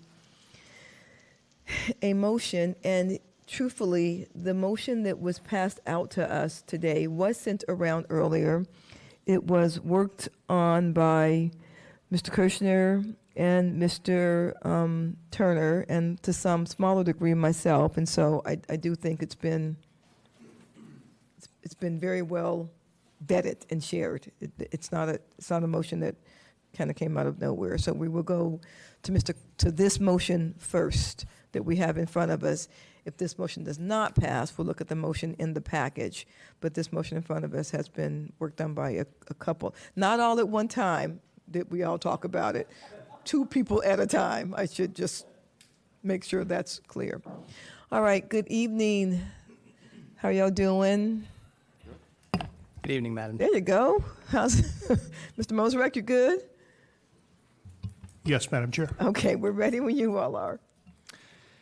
Yes, ma'am. So good evening. Good evening, supervisors. My name is Josh Peters. I'm one of the project managers assigned to this initiative for the county. I'm joined by Mr. Galindo. He's our Assistant Director, Department of Planning and Zoning. I'm also joined, of course, by staff from DTCI, both here at the table and on the WebEx. So I will lead by saying there are no updates to the item since the packet went out, okay? But this item was at public hearing May 11th. Staff was asked or directed to provide further evaluation of the Luckett's bypass issue. That item has that additional evaluation in it. That being said, the proposed CPAM, the components of it, are the same as presented during the public hearing. So we provided you with the additional evaluation that was requested, and we can step through that on the slides if that's helpful. But I would look for your direction, Madam Chair. I don't think we need that, and if anyone does need it, let me know right now. But I feel comfortable that I don't need anything else. You guys good? Okay.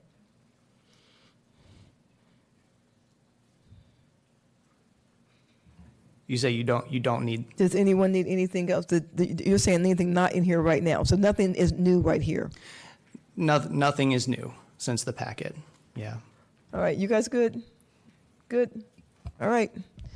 Ms. Glass, you want to add? Yes.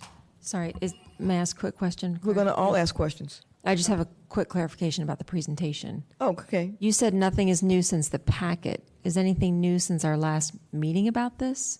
or public hearing? So that's what I was alluding to with the additional analysis that was provided in the staff yeah, report. yeah. We were asked to go back and look Yeah. at the bypass, and so we provided a new map, a constraints map that looks. Go on, you know what, go on and do the, go on and do the. Yeah, item. I Go ahead can and do do it. it. Thank you. Yeah, I think just that'd be do it. good. Thank you. And so jumping right into it. So as a refresher, this is the proposed CPAM, okay? And it's the same as it was presented at the public hearing, same actually as it was initiated last year. So looking at the graphic on the right, this is the segment of Route 15 in question with Montresor Road on the south and all the way up to the bridge at the Maryland state line. And so looking at these 3 bullet points, this is what the CPAM is proposing. It's the 4-lane widening, picking up at Montresor, where the last planned 4-lane segment ends. So picking up that 4-lane segment with a median divide, all the way up to Village of Lucketts, a bypass around the Village of Lucketts, and this is where we've had so much discussion. Of course, the exact location of that bypass is still not determined at this phase because, as staff, we believe that is appropriately finalized during the design phase. But so after the bypass around the Village of Lucketts, up to the north side of the village, the road would continue as a 2-lane median divided section up to St. Clair Lane, at which point the median divide would go away and the road would continue much as it exists today up to the state line. So that is the CPAM. That's what's proposed. No change there. The updates that were in the packet, and this is in response to the board's request for further analysis. Staff provided an environmental constraints map of the area surrounding Lucketts, and I will look at that on the very next slide. The constraints map does indicate the potential for a range of viable alignments, including those presented at the public hearing, as well as additional viable alignments farther to the west. And so, as described in the staff report, staff does believe it's important to preserve the range of alternatives, understanding that a more refined alignment would be selected during the design process.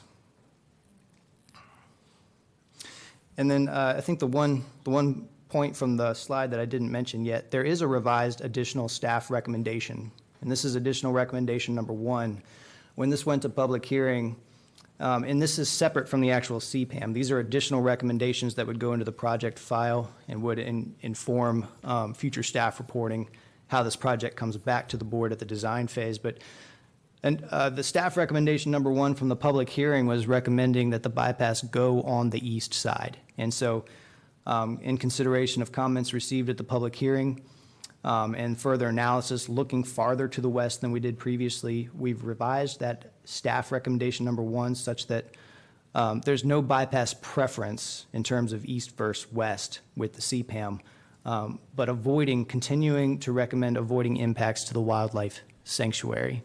And that really, I know there's a lot of discussion about the data that we have, the information that's available right now.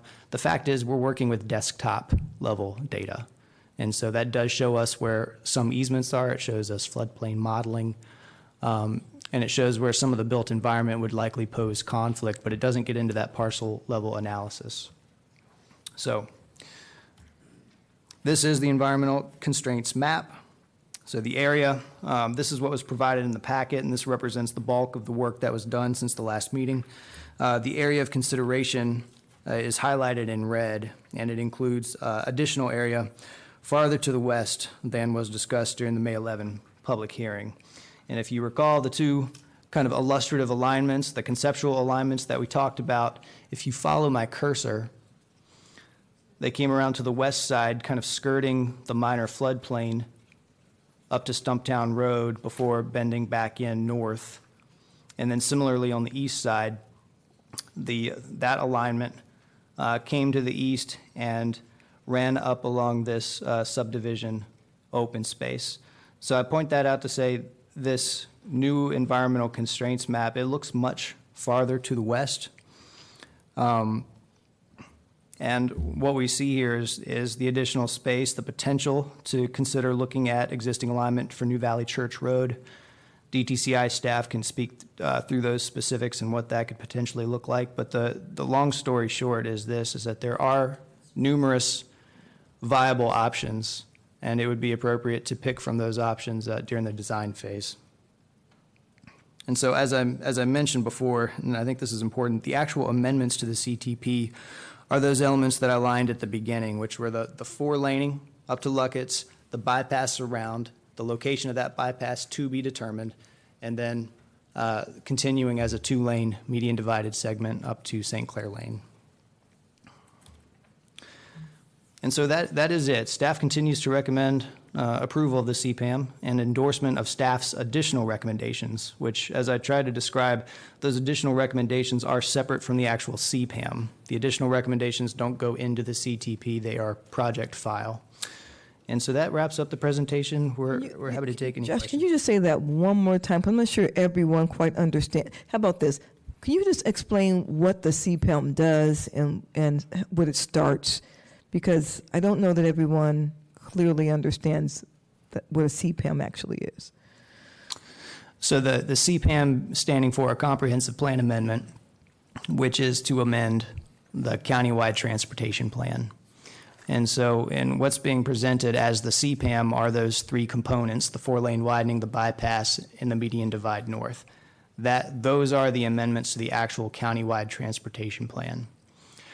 These other recommendations that we've listed along the way, and this is where the whole preference for one side or the other came in, that was never proposed to be as an amendment to the CTP. That was a additional staff recommendation for the board's consideration and also to inform the future staff reporting when this comes back at the design phase. And so what it does is that if there were a preference that were listed, at least as staff had drawn it up in our additional recommendations, if a preference was made for one side, the staff report would come back acknowledging that, but it would not go so far as to preclude the other side.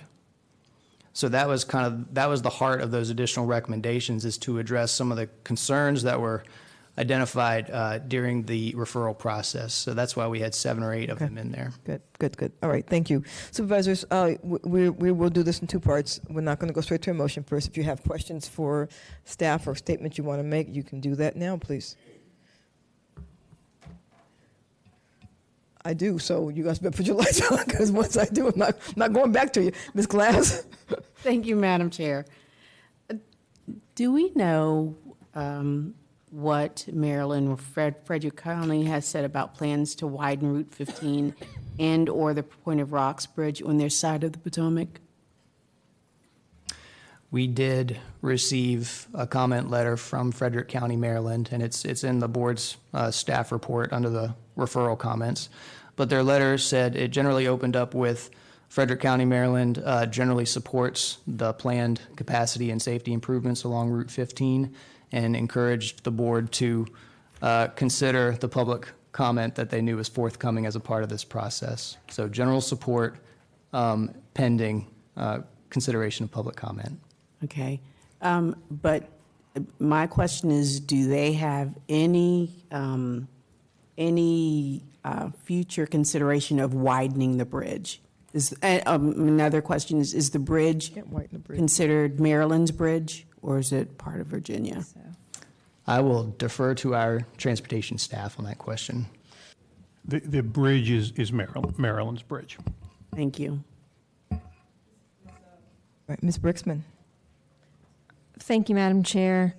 I know you probably haven't done this analysis, but given the recommendation for going so far west around the sanctuary area, do you think that would actually frustrate the effort to divert traffic from going straight through if it takes too long to go around?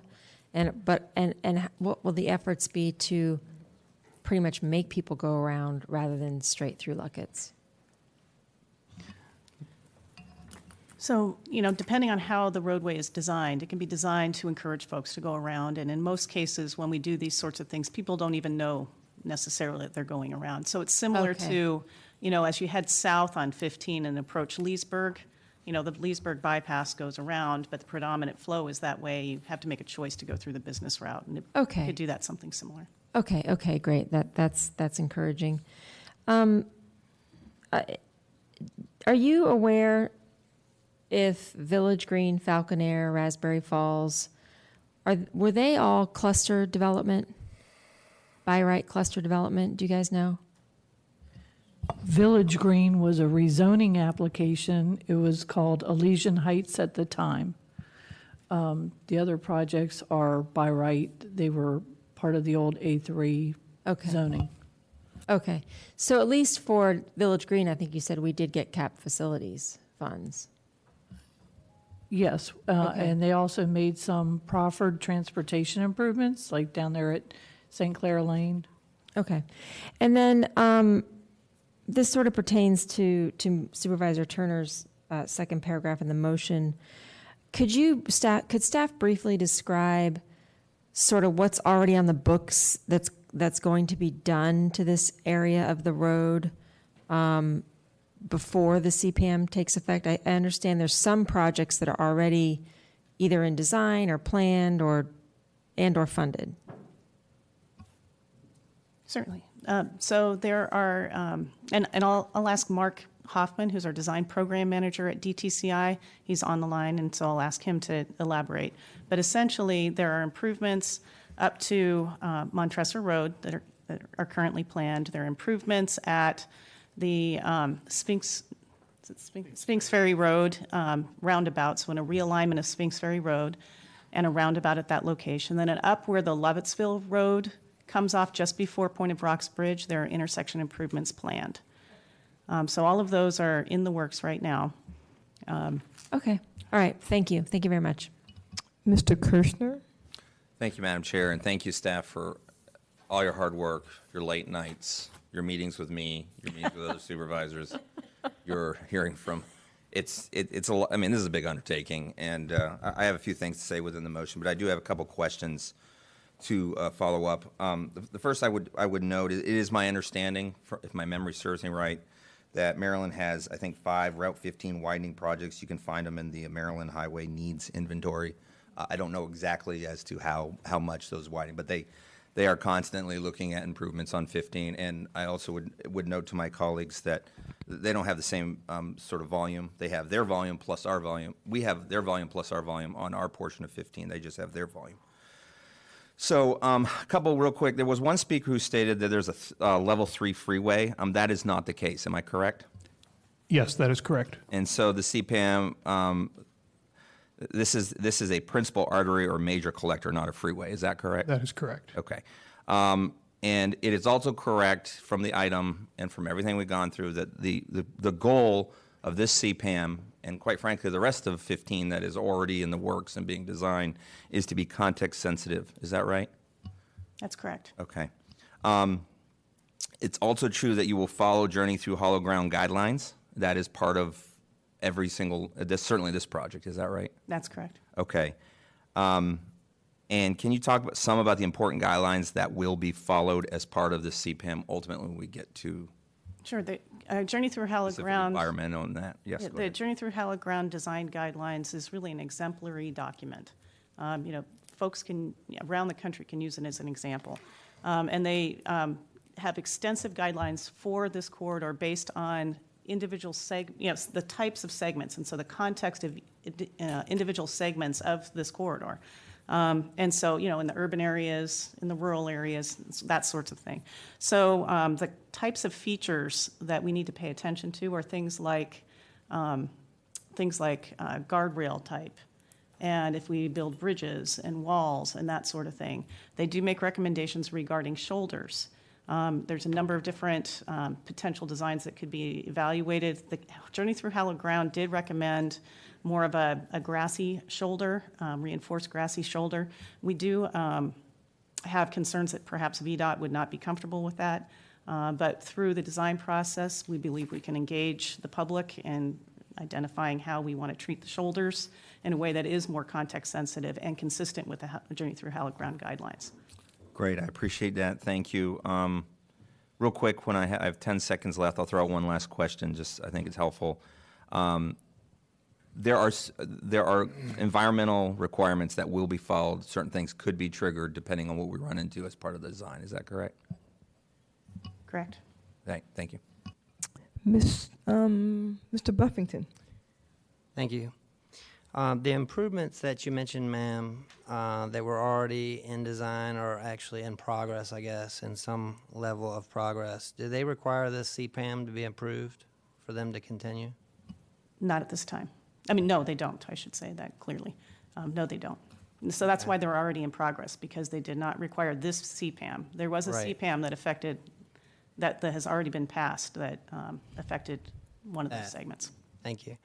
And you mentioned that Maryland does own the bridge, but I don't think you answered the other part of the question. Is there any plans by Maryland to widen the bridge?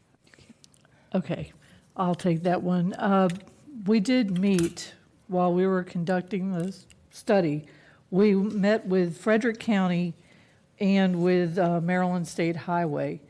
That meeting occurred on February 5th, 2018. Maryland, when they improved Route 15, they acquired the right-of-way to be able to have a 4-lane median divided road. And they also planned for it to be like a limited access in terms of, how they set their overpasses. They do not have the plans to widen the road in their version of their CIP, but it is in their version of their CTP. Okay. And is there any current plan to do an economic impact study of the businesses within, along the Route 15 corridor that would be bypassed if a bypass were constructed? No, there's no current plan to do that. That was a Do you recommendation. know if we were to initiate a small area plan for Luckett's, which I believe Supervisor Kirschner is supportive of and maybe bringing forward, don't let me put words in your mouth, maybe bringing forward, would that include such a study? Not without specific board direction. Okay, thank you.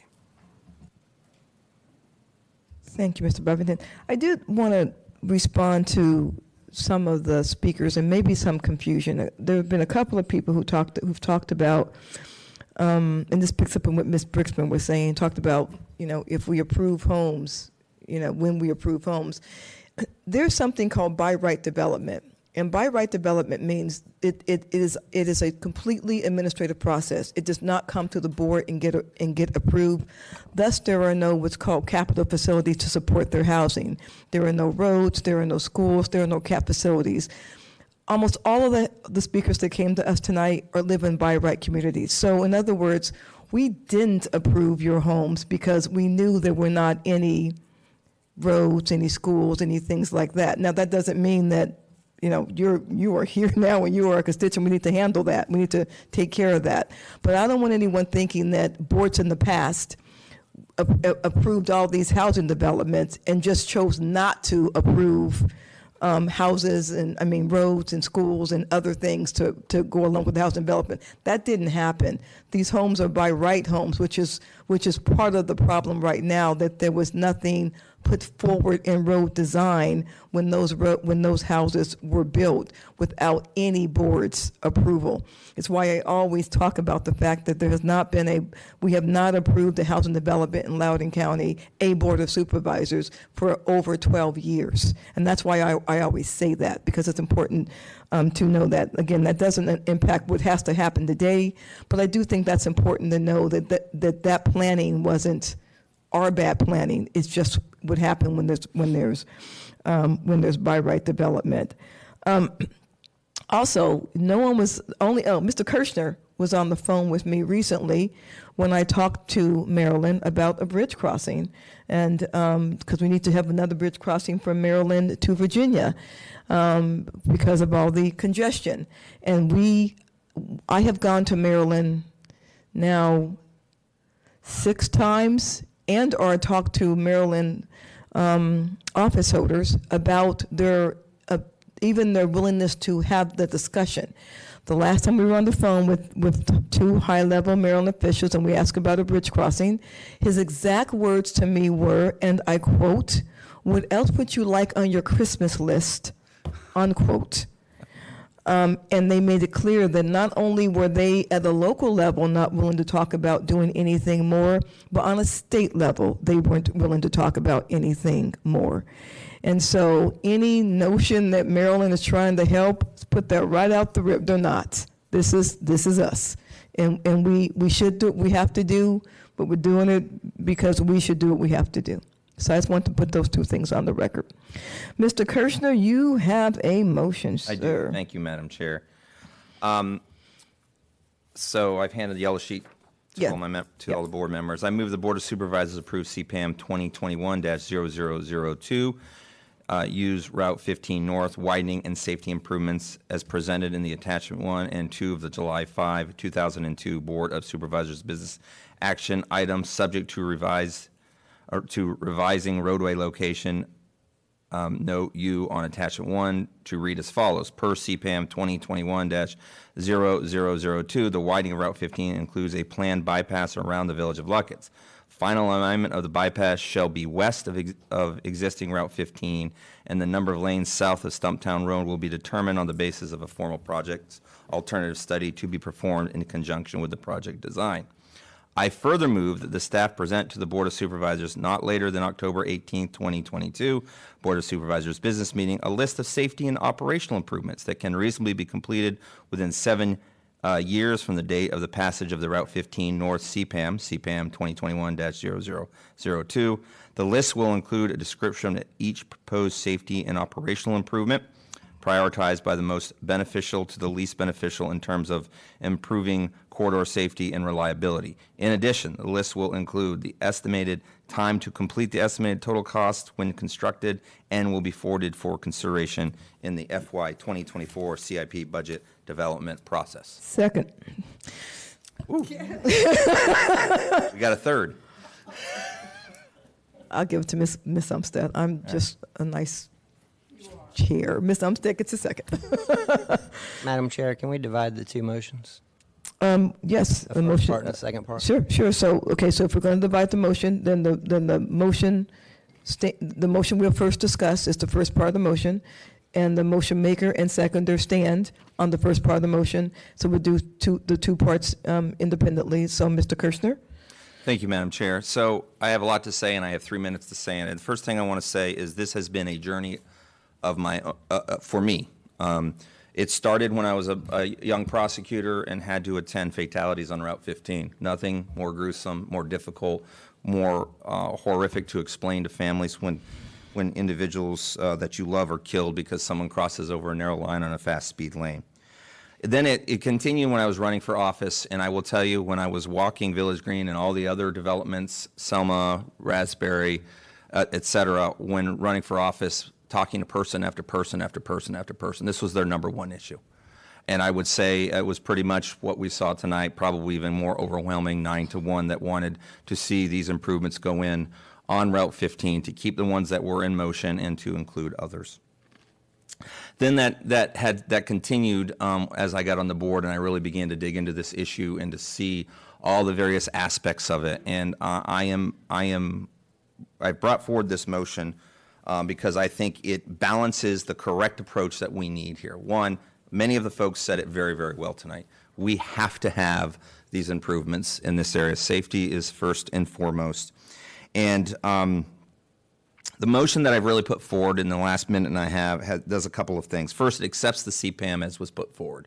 Basically, we have a planning document. It puts it in place. It allows for 4 lanes to go up and around Luckett's on a bypass to the western side. And mind you, that's the second part. It puts it to the western side. And mind you, that doesn't mean we're going to go through the sanctuary. Matter of fact, there are alternatives. As Ms. Brisman brought up, I met with staff. It's a very viable option to go up and around. And if that is viable and staff comes back at the time of alignment and says, hey, this is very viable, we very well could choose that as an alignment. But I don't want to exclude all possibilities to the west. An eastern alignment will destroy, in my opinion, the village of Luckett's. And I think it will go through far too many homes. It will change this area fundamentally as a community. And really what we're trying to do is build communities in this county. And so as not part of this, but I will note that I have spoken with staff, and we are bringing forward an item in September to conduct a small area plan that's going to be brought to the board, hopefully adopted by the board, in the village of Luckett. And so I look forward to seeing that and progressing on that. And then finally, the last aspect of this, and I want to thank Supervisor Turner for his much work on this, and it was something certainly I wanted to put forward, but he kind of beat me to the punch, so I just kind of included my motion so I could beat him to the punch. But now Mr. Buffington has divided the motion and beat me to the punch. But anyway, that's right. And that are those are the safety improvements. I do think in the short term we really need to look at the safety improvements on this corridor, meet with the sheriff, meet with the fire department, and see what we can do. And I'm out of time. Thank you, Madam Chair. Thank you, sir. Ms. Glass. Thank you, Madam Chair. I will be supporting this motion in all its parts. Route 15 is dangerous, and something desperately needs to be done before more people are killed in a stretch of road. I'm happy that after decades of endless discussion, we are finally moving towards this plan. Thank you. Thank you. Mr. Letourneau? Thank you, Madam Chair. I've been on the board now for 10 years, longer than anybody else up here, and I think if you were to do a word cloud on all of the things said, either by us up here or by the public, Route 15 would probably be in the top handful of items over that 10 years I've been on the board. I have always been frustrated by our lack of progress on improvements to 15. I understand the reasons for it. I understand the opposition to it. And I do want to say to those who are opposed to what the board is doing, it's not a matter of us hearing you, because I have heard all those arguments many, many times. I understand them. I just don't necessarily agree with them. I think, at some point it does come down to common sense, and you can always find excuses to not do something. You can always say, well, we can't widen it beyond this point, so therefore we shouldn't widen it here. Well, you're never going to make any kind of incremental progress if you don't do that. If that was the argument, we would never improve any road, because there's always a point where we can't do any further.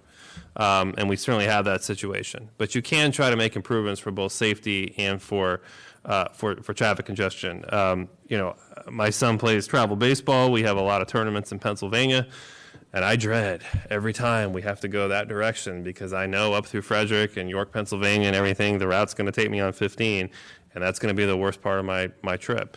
And it's 7 days a week, because the weekdays, obviously, the commercial aspects and commuting, the weekends, all the great recreation that exists over in this area, as well as people like me that are going all over the place for sports tournaments and all that kind of stuff. So there's really no break for people here.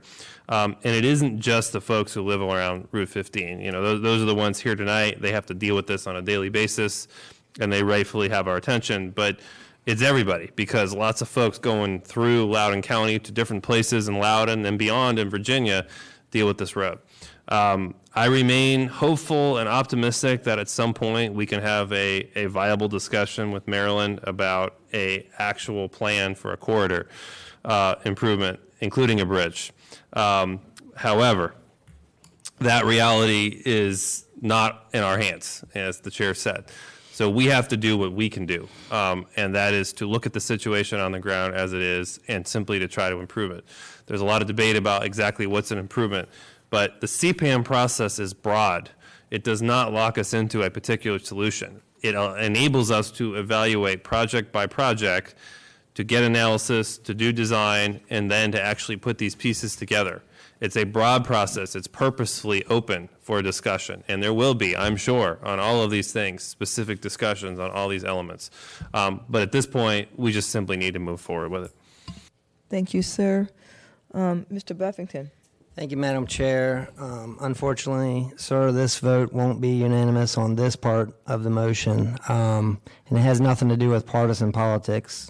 Caleb and I are both Republicans, and we just disagree on how and what type of improvements are needed on Route 15.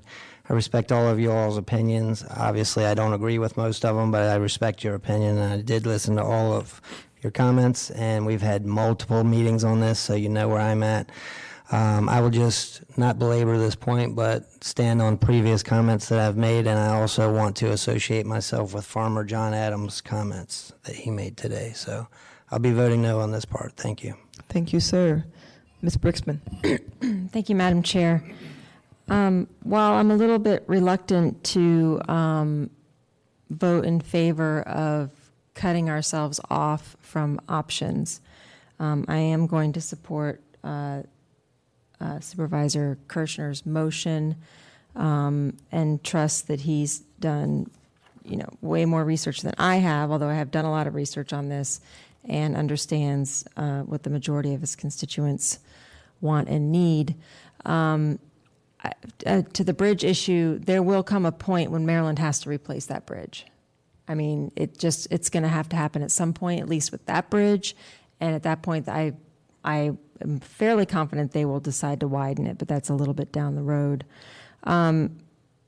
Chair Randall did sort of articulate a little bit more about what my concerns with cluster development, and that it brings a ton of infrastructure needs that are not funded because it's by right. And I know you folks probably didn't even realize that when you moved in there and you got stuck with a road that wasn't improved or going to be improved unless we did something about it, and now the Loudoun County taxpayers have to foot the bill. It's unfortunate. I also have a little bit of a problem with completely deferring to a conservation easement that provides zero public access. I understand the public benefit to conservation easements, but I walk the property. It's beautiful property. I understand that there's some species there that are rare and that we should study them. But for us to change something that we're planning to do in deference to something that has no public benefit bothers me slightly, although I am happy to see the wider alignment of the road and that you believe that it won't discourage people from taking that. We do have thousands and thousands, tens of thousands of more people in this county right now, so we have to respond with the infrastructure that is needed. And so yes, the county, because we've grown so drastically, we have to do things we've never done before. That's just the nature of the beast. So I will be supporting the motion. That's all I have. Thank you, Madam Chair. Thank you, Mr. Turner. Thank you, Madam Chair. I'll be voting no on this motion, but I want to explain this. It's a vote of principle more than anything else. And I completely understand everyone's concerns. We have to do something about Route 15. I get that. I understand that if we'd done this 25 years ago, then we probably wouldn't be here right now, although my comments here in just a second will suggest that probably we would still be here having the same conversation. The urgency of trying to get something done on Route 15 is obvious to everybody who's ever driven Route 15. It's in total gridlock. What I object to and what I just cannot bring myself to support is we're about to say yes to a $500 million project with no detailed budget, no detailed timeline, and no clue where the funding's going to come from. If we try to do that anywhere else on our budget, people up and down this dais would go berserk. Now, I understand it's been 2 decades, and that's why we have to get to where we are right now and why this is required. But there's just something fundamentally to me that is, it's anathema. I just don't feel it's proper to vote yes on this. Route 66, when I drove it in 1994, was a 2-lane highway until you got to Fair Oaks Mall. Now it's a 10-lane highway, and the gridlock on that highway is worse than when it was a 2-lane highway. The mixing bowl in Woodbridge, same thing. This has all the hallmarks of growing into a gargantuan, out-of-control project that becomes self-sustaining and unregulated because it's so far down the road and the world, we've already done so much, we've got to continue on with this project. And I'm not at all convinced it's going to solve the problem. Now, if you pin me up against the wall and said, okay, what's your alternative? I don't have one. And that's the problem. That's why this is if I thought this was going to hang on my vote, I would probably vote for this because I think it's probably the only solution that we have that's realistic right now. It just seems to me to fly in the face of all the things that we ought to be worried about on transportation projects. I'm glad that the second part of this motion, which I'll happily vote for, that I worked on and and Supervisor Kirschner and I talked, and the chair and I have talked, because it requires some specific actions and some specific planning short of this massive project, with a possibility that somewhere in the near term we could actually see some improvements that really do substantively improve this road and enable us to find a better way. But right now, it's just a principled no vote, understanding full well that this motion will pass. Thank you. Thank you. Ms. Umstattd? Thank you, Madam Chair. I will be voting yes, and very happily so. I want to thank Supervisor Kirschner, Chair Randall, for their leadership on this, as they really went beyond the normal processes to try to make sure they fully understood where the citizens were.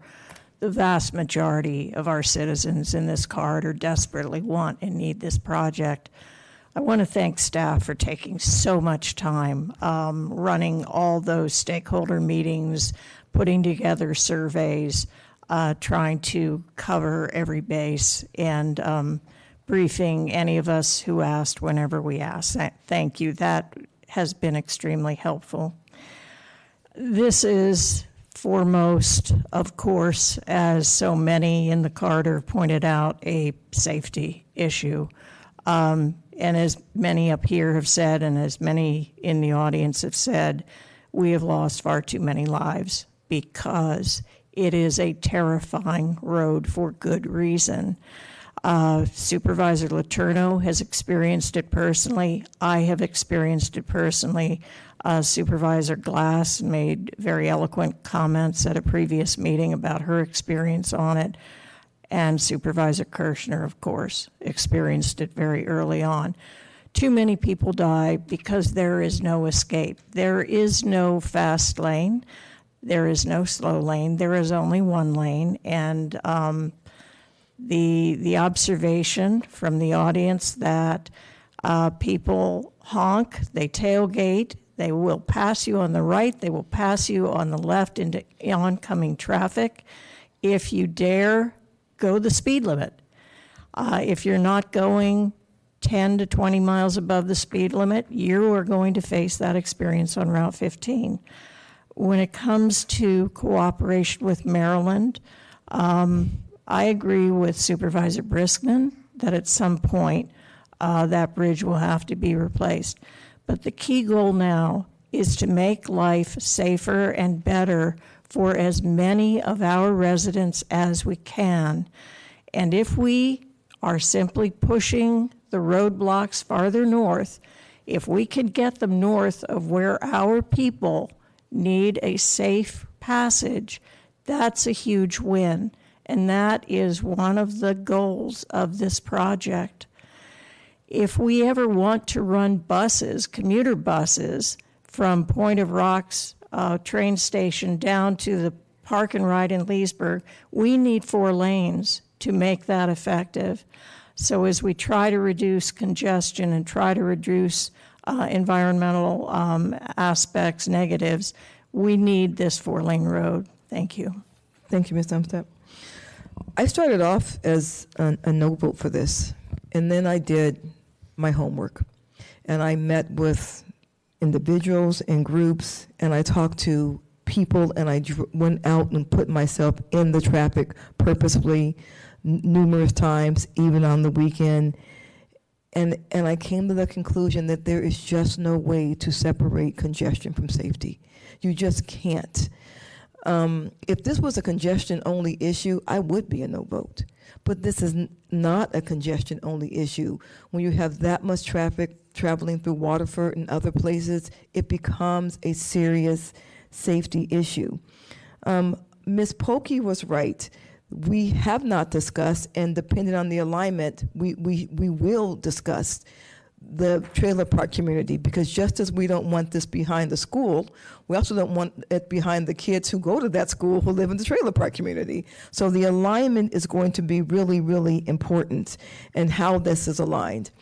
I have decided, after doing all the driving, that it doesn't belong on the east. It's just not any room, and it will bifurcate the Luckett's community, which makes no sense at all. And so the west is the better option, and we can do an alignment that protects the sanctuary and also protects the mobile home park. If you've driven this enough, if you walked out there enough, not walked, I'm not walking in the woods, but if you've driven this enough, if you've been out there enough, you will know that that's actually true. I strongly push back against any notion that this is rushed. This is anything but rushed. We have been talking about this for years. And just because I've come to a different conclusion does not mean I don't hear you. It means I've evaluated everything and reached a different conclusion.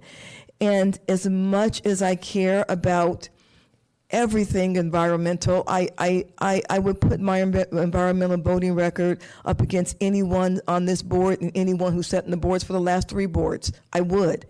But no environmental voting record matches a person's life. It just doesn't. You cannot get me there from here. Finally, I would say, Mr. Turner, I have such respect for you and how much you've worked, but I don't understand your comments because we're voting on the CPAM. A CPAM would answer some of the questions that you just put forward. A CPAM would answer the question about funding. A CPAM would answer the question about the timeline. That's the purpose of a CPAM. So you're voting against the thing that you say you need to have before you vote. The CPAM opens it up for us to apply for grants and to get MVTA money and look at smart skill money. That's what a CPAM does. And so if you want to do it for that reason, then vote for the CPAM. Mr. Kirshner, would you like to have a closing, sir? Just briefly, I just wanted to follow up. I just wanted to answer some of those who are obviously very concerned about how this somehow is going to ruin farms. I don't see that at all. As a matter of fact, what it actually allows, and there was one comment made about driving through Farmville. Or I use that. I drive down to through Warrenton and Spotsylvania, a number of those counties on a regular basis, and they have roads very much like this, context sensitive, with farmland all over the place. And interestingly, the communities kind of have a tendency to cluster around the villages or the towns that they have down there, and they have a great farming community. So I don't think at all this is going to have it's going to hurt our farming at all. I would also note that this is simply, as the chair mentioned, just to address a couple of things that Mr. Turner said, this is just a planning document. This allows us to do something, and I haven't seen anything in terms of what the cost is. Obviously, we know it would be a significant cost, and obviously the longer it goes out, the greater the cost will be, but it does allow us, as the chair mentioned, to seek funding in other places that would not have a direct burden on taxpayers.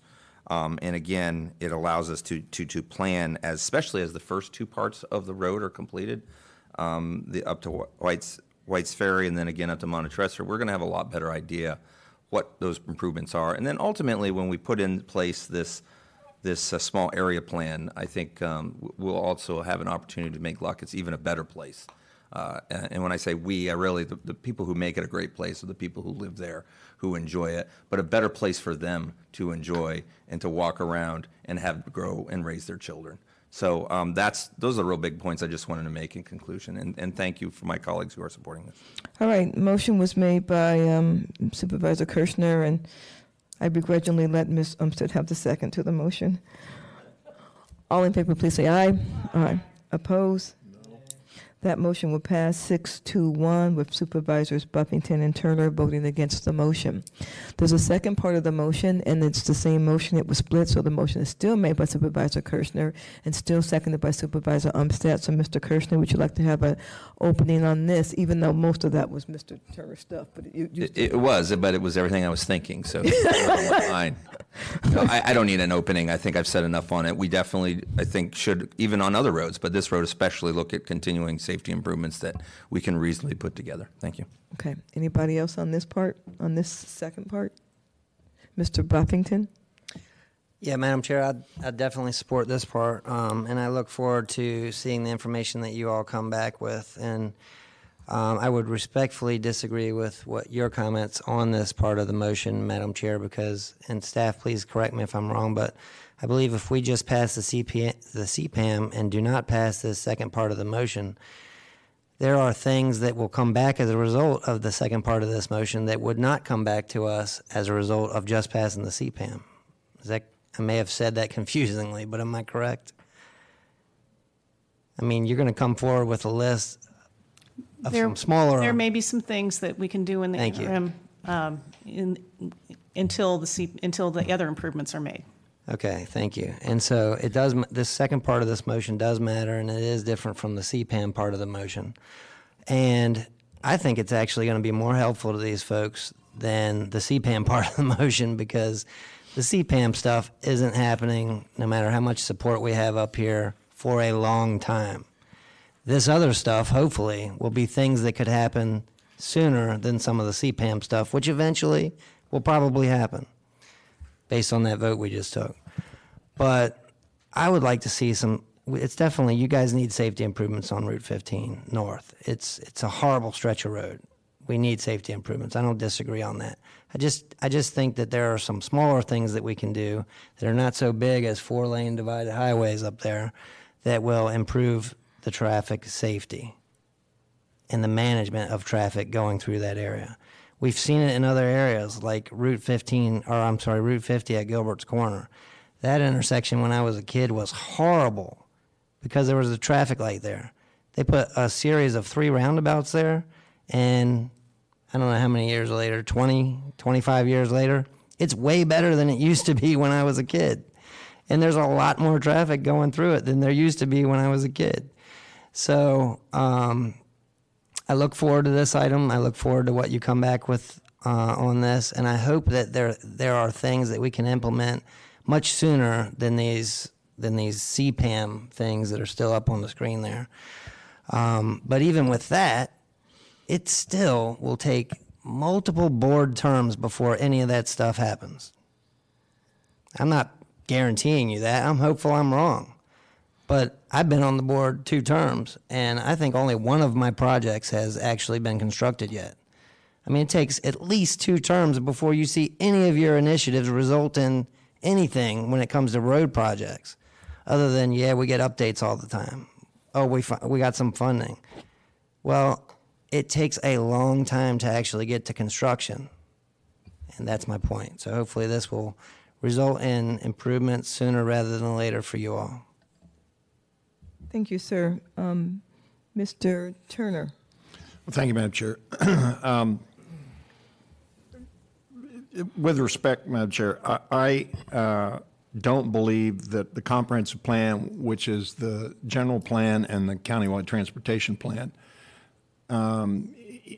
include within the plan detailed planning and funding specifics. I could be wrong. My impression is that the purpose of those plans is to paint the end state vision of what we expect to happen and what we expect the landscape to look like by 2040. So much of what we've heard here about Route 15, I would expect to be now included in the countywide transportation plan as the end state. That to me is still a far cry short from the kind of detail that we need, which is why I introduced and worked with Supervisor Kirschner to try and introduce the second part. This second part, and I think staff said this correctly, is you don't need the CPAM to implement this second part of this motion. There's a lot of things on here that you can do without a CPAM.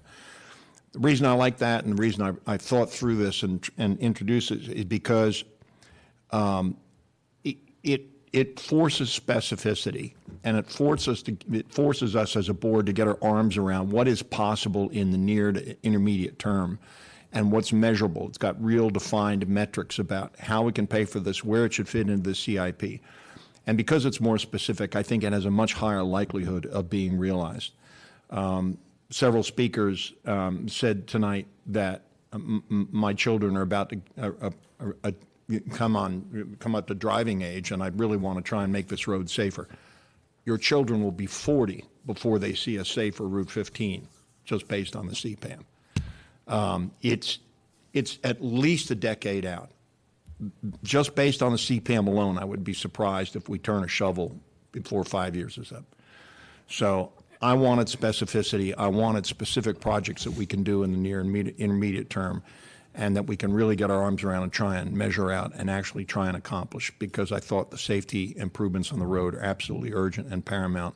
And I think there are things that we can do short of the larger vision of the CPAM to get those done. So I'm happy to support this. Thank you.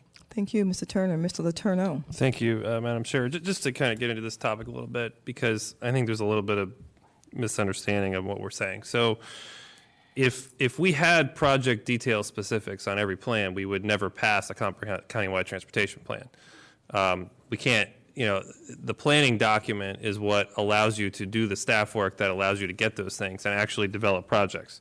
So I get the point. Yeah, this isn't funded. Of course it's not funded, but you can't even develop projects to determine the project costs without the CPAM. So we have to do the CPAM, because right now our countywide transportation plan is not this. It doesn't support this.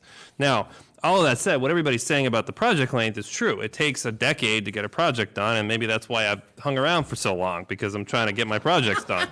And I'll say right now, you all know I am a fierce advocate for funding the projects on Route 50 that I have been fighting for 10 years. Which have very heavy volumes, and we have the #2 crash intersection in the county, and I'm going to keep fighting for that, and it will compete with some of this, which is why I really do support what Supervisor Turner and Supervisor Kirschner did, which is to try to take a piece of it out and say, okay, what can we do more quickly to really improve safety in we'll call it the medium term, and get something done, because that is ultimately what we need to do. And I'm very hopeful that with the bipartisan infrastructure bill, there could be some more federal funding for some of these projects. But with inflation and project costs and all the issues we're running into with projects, they're going up and up and up, and our budget isn't. We are constrained fiscally with our credit and how much we can spend and how much debt we can take on and all those sorts of things. So there's going to be a lot of competing interests, but I expect these projects to come to us during the budget process, during the CIP discussion, and then we'll have to figure out how to sort them out, whether any of them can fit within the 6th year or whether they're all future fiscal year. And staff will have to sort of be creative about how to break them up. And that's how we've approached every one of our large projects to this point. And we have ended up segmenting a lot of them in different ways to try to qualify for funding and all those sorts of things. But at least we can start that conversation with passage of both these motions. When my husband and I had our boys, we started a college fund for them. We couldn't pay for their college fund the first year we had them. But by the time they were 18 years old, we had enough money in the college fund to pay for it. That's what we're doing right now. No, this won't be done right away, but it will be done. And in 20 years, if we do nothing, 20 years has still passed. So the idea that we don't do anything because it's going to take a long time to do it is foolish, and it's why we're sitting at this moment at this time. It doesn't matter that a 3-year-old will be 13. It matters that a 3-year-old will get to live if they could drive on this road when they're 18. So this idea that because it takes a while you don't start is illogical at best. We did do some things, some short changes to Evergreen Mills Road that made some immediate changes to Evergreen Mills Road, and we may in this motion be able to do some things that makes a more immediate change, and I hope we do. I hope we do.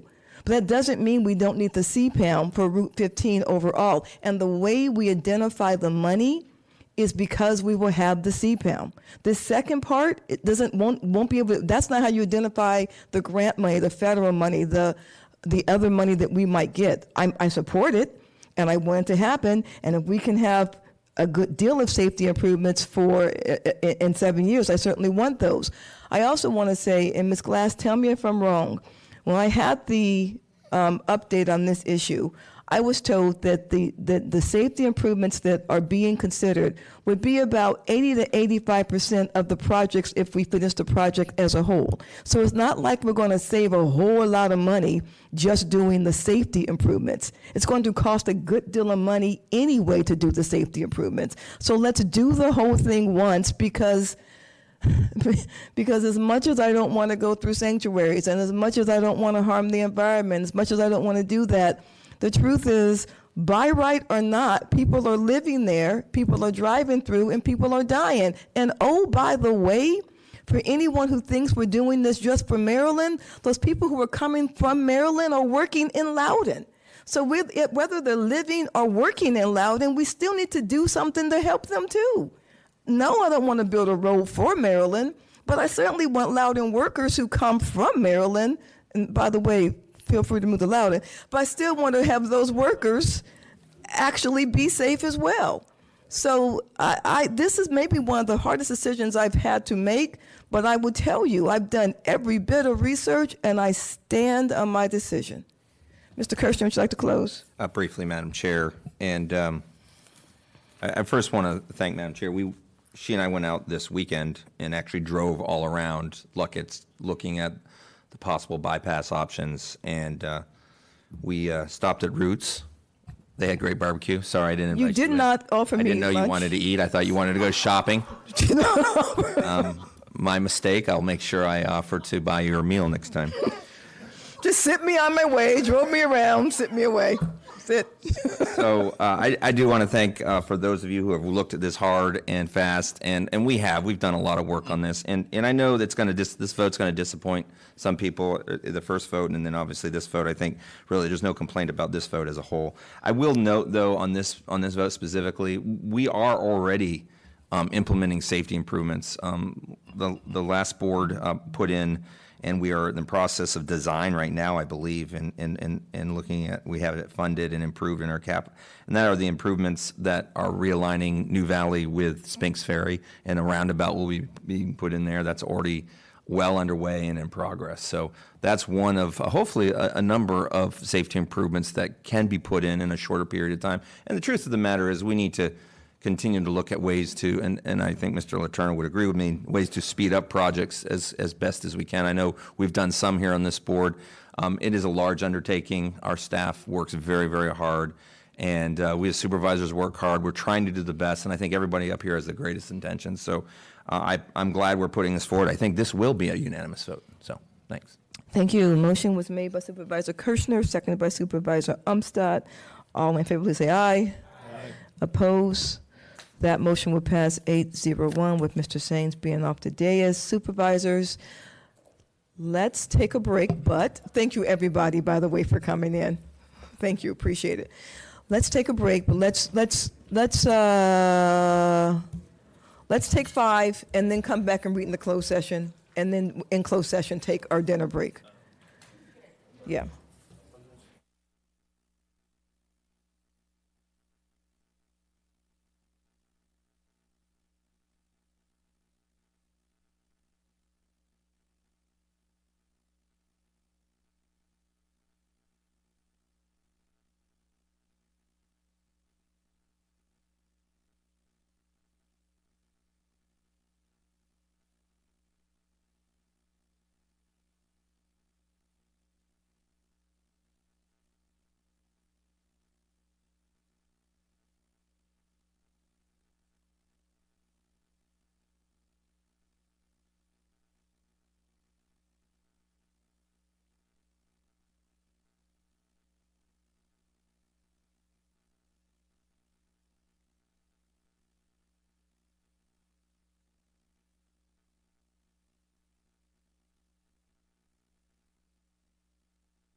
Yeah, he's right there. We're just going to close session. Okay, we're back, and we're going to, Ms. Umstad is going to read us into closed session. I move that the Board of Supervisors recess this public meeting and enter into closed session pursuant to Section 2.2-3711A8 of the Code of Virginia to consult with legal counsel regarding legal advice pertaining to a proposed agreement, and 2.2-3711A7 to consult with legal counsel about actual litigation in the Catoctin and Leesburg election districts. Motion's been made, and second by Ms. Glass, I heard that from. Discussion on the motion. All in favor, please say aye. Aye. Any opposed? That motion will pass 8-0-1. And we're in closed session.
All right. I move that the closed session be adjourned, that the Board of Supervisors reconvene its public meeting, that the minutes of the public meeting should reflect that no formal action was taken in the closed session, and further move that the resolution certifying the closed session be adopted and reflected in the minutes of this public meeting. Second. Discussion on the motion? If you affirm, please say aye. Ms. Glass? I affirm. Mr. Kirschner? Mr. Buffington? Ms. Affirmed. Affirm. I affirm. I affirm. I affirm. All in favor, please say aye. Aye. Any opposed? That motion will pass 801. We are going to go to item number 4, which is the charging station phasing plan item. I want to say right now, Mr. Brown, I tried to send you home, that this is Mr. Letourneau's fault. blame that guy. Mr. Letourneau, seriously, do you want the presentation? I don't necessarily need the presentation, but I wanted to raise a discussion, which I actually hope that all of you will kind of see my point and maybe engage in a little, and you might come to think maybe I had something, which is the entire focus here, and Ernie had a heads up, by the way, that we had these questions, is mostly on internal facilities. And included in here is a heck of a lot of group homes. So I completely understand why we would initially want to do Shenandoah, DTCI, Government Center, and PRCS. But after that, I think our focus should more be on facilities that the public uses, because they're already driving electric cars. And we have a couple of those facilities in here, like Philip Bolin, but we're missing a lot of our rec centers and things like that as part of phase 1. So I would like to take another look at the phasing here, and we need to do the high traffic things first. But, you know, given that we don't even have an electric vehicle fleet plan necessarily that's baked at this point, and you can correct me if I'm wrong, but I don't think we do. We know how difficult it's going to be to actually acquire those for county vehicles. Rather than being completely focused on county vehicles, we should be focused on the public who's already driving electric cars all over the place, and who, I guess Mr. Rogers is on board. And I think we should look at replacing some of these facilities on here. And if you look at like page, and I'm in 5.1, of the presentation, which is page 22. You see all these facilities, and all the ones that are like Ashburn Farm 43503 or Mirror Ridge, Sugarland 1, those are mostly group homes, I believe. Yeah. And instead of focusing on those, if you go to down back in the presentation and you see all the other facilities, there's some big ones there that we are not prioritizing that I think should be higher on the priority list than these, like the Dulles South Rec Center in my neck of the woods, for instance. So that is my feedback that I wanted to give. Mr. Brown, do you have a response to Mr. Letourneau's statement? Because I have some. Certainly. Now, this was a collaborative effort between DTCI and DGS, and DTCI did an excellent job putting together with their consultant that particular study, and it was focused based on how the BMI was structured, really to focus on facilities that were dominated, or let me rephrase that, where our fleet was housed, and so the point is very well stated that our plan that we're developing now for the vehicle replacement or the consideration of transitioning to the EV fleet, probably if the board, we're bringing that back in October, if the board wants us to move forward with that, the concept is to do it in sync with our replacement plan. So you wouldn't actually see the EVs coming into the fleet till about 2026, fiscal year 2026. Absent additional funding to purchase them, because using the vehicle replacement plan, that's when those vehicles would fall into place. So the DTCI study really focused on where are those administrative vehicles, which is what we're targeting through that study because they're the most readily available on the market today.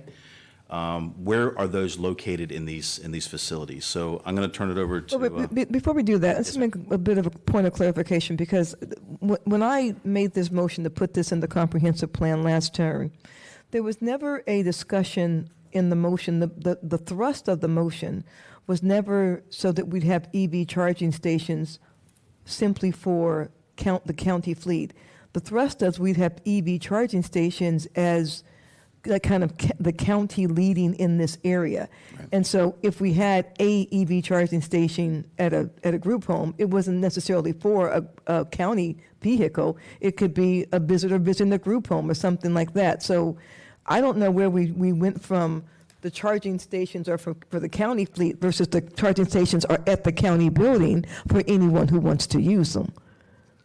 So if I might, Chair Randall, I can just add that, you know, we formed a interdepartmental committee to oversee the efforts, and there were basically 3 different criteria that we used to kind of come up with the needs. And certainly the EV, the conversion of our existing fleet into electric vehicles was one consideration.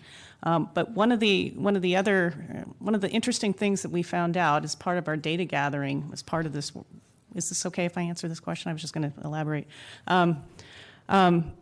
Was that, you know, we are already getting questions from the public at some facilities that you might not expect. For example, we heard from Fire and Rescue that they get questions from the public. Hey, do you have a charging station? Can we plug in? Members of the public, can we plug in?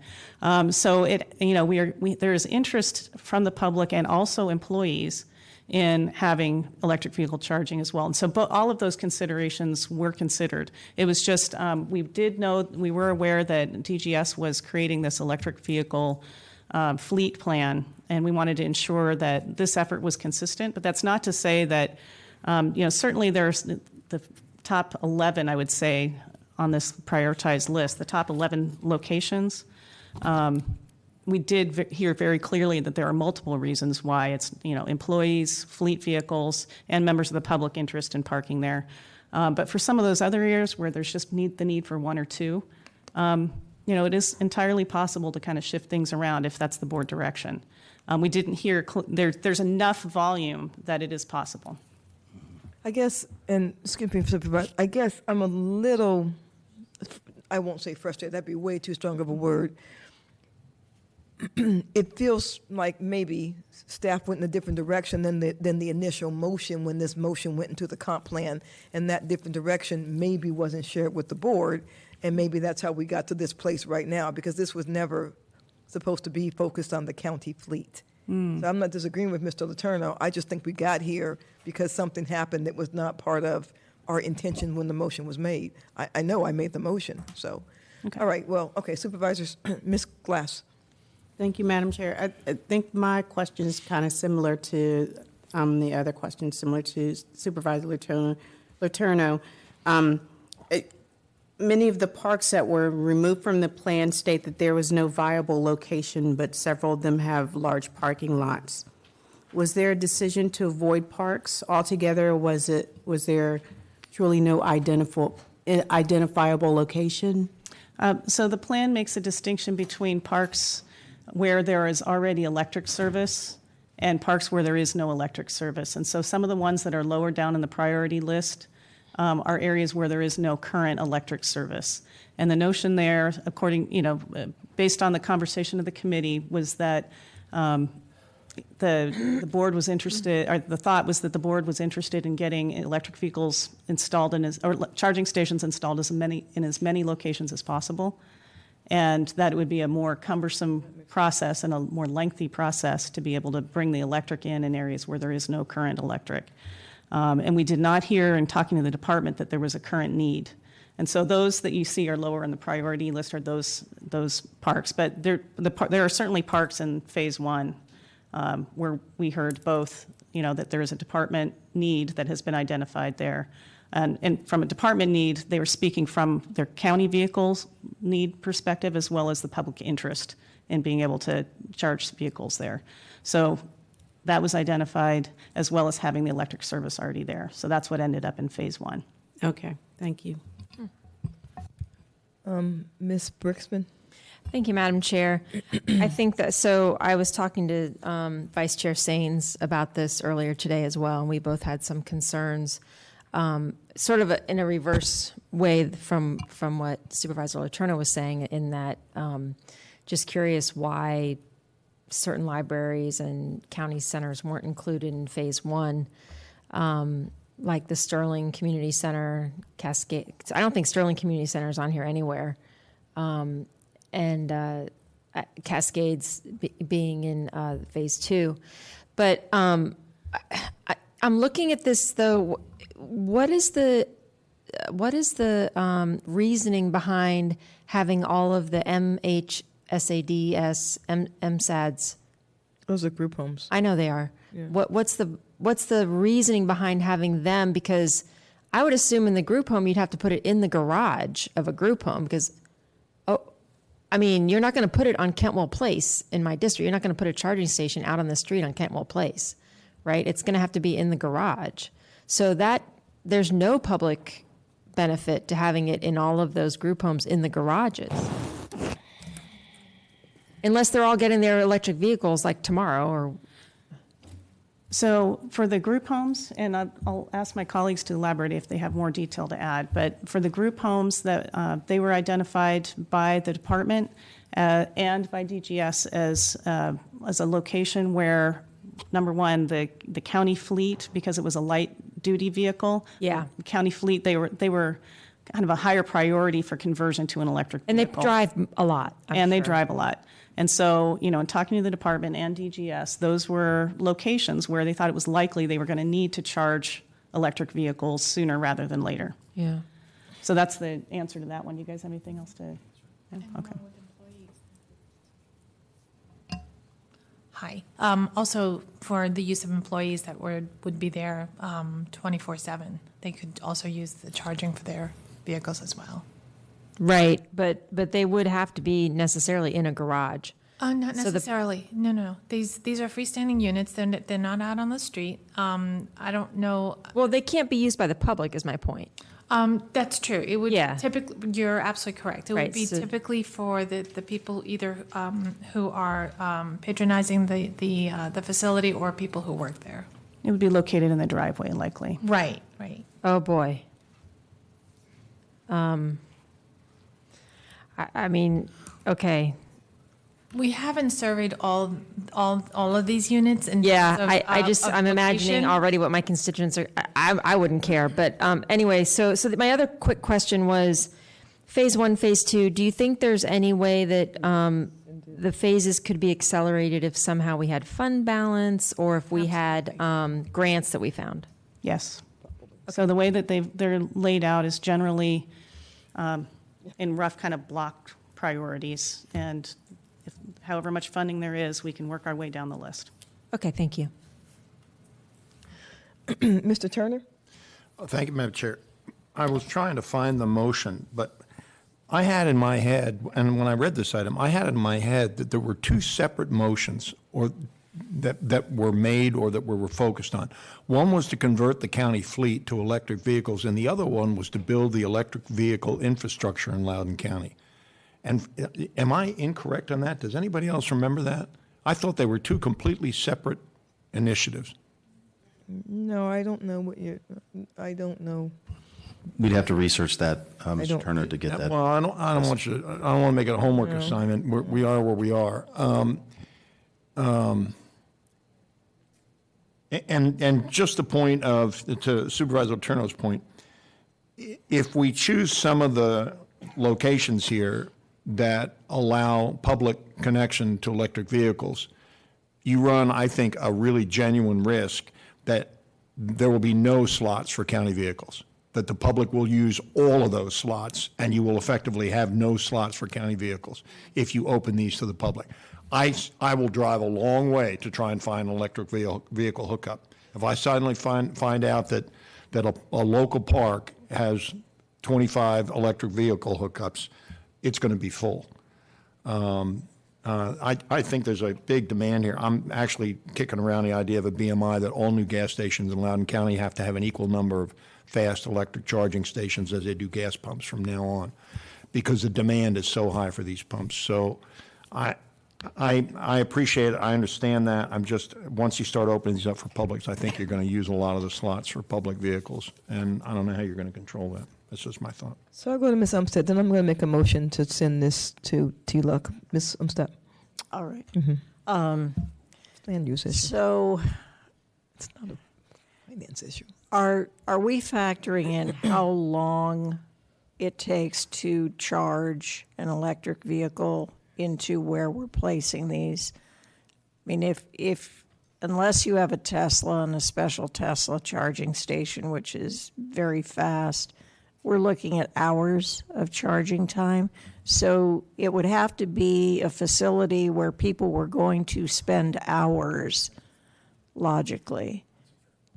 Yeah, so it's, typically how long it takes to charge depends on how drawn down the battery is. But a full charge at a level 2 station, which is what we're talking about for these locations, could be about 4 hours, 4 to 6 hours, depends on the vehicle type, how far down it's drawn. But that's correct. If they just need a top off, it'll be less time. All right. Do we know how people who are driving electric vehicles like Mike, do we know what their behavior is? I mean, how long does Mike leave his Prius at a charging station unmanned? I mean, because it's a new. Yeah, Madam Chair, could I ask Mike? How long do you leave your unmanned Prius at the charging station? If there is, and I'm assuming that these are fast charge stations, I could be wrong, in Level one two. Loudon. Level 2. Level 2 in one Loudon? Okay. I will specifically go to that Starbucks and hang How out long, there. Mr. Turner? Probably an hour and a half. Okay, there we go. All right, an hour and a half. Okay. All right. Nick, keep in mind, on a fast charge, it's 20 minutes. Somewhere Right. between 20 minutes and an hour and a half. A fast charging station is 20 minutes. Yeah, that's the level 3. Okay. All right. Yeah. So, yeah. The intent was never simply for the county vehicle fleets. It wasn't. In fact, that never even crossed my mind. The intent was to have charging stations at all county facilities, parks, or whatever we might do, mostly for the public. I actually assumed that county vehicle fleets would be more just like where county vehicles go to get gas. I just assumed there'd be some kind of other station for county vehicles. Maybe I was wrong, but that was the intent when the motion was made. However, I obviously see you also see the point and see what you're trying to do. I do think for group homes, it's probably one station. I see what you're trying to do, but I think we're not baked quite yet. I understand that. I think there's been a lot of work put in this, and I realize that we can do more than one thing at one time. We can do county vehicles, or we can do people who are visiting kind of facilities. We can do all kind of stuff, more than one thing at one time. But maybe take a little bit more time looking at it. The only reason I'm saying TLUC one is finance. Finance it's a pretty full agenda for the next couple of. I've seen that agenda. It's pretty, and I think it's a half dozen to one by a half dozen in one. 6 in the other. I don't think it's a really huge deal, whichever way it goes. And Mr. Turner has a little bit more room in his agenda, so I'm going to make a motion to send this to TLUC, to the TLUC committee in September. We don't meet in August.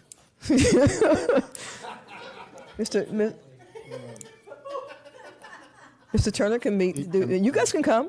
Can I ask a question? Sure. Staff, how urgently do you need this? And the reason I'm asking this is we're going to have the final meeting in the data center series at TLUC in July. Then we're out for August. And then we're going to have the zoning ordinance rewrite, which a lot of the data center discussion may impact through to the end of the year.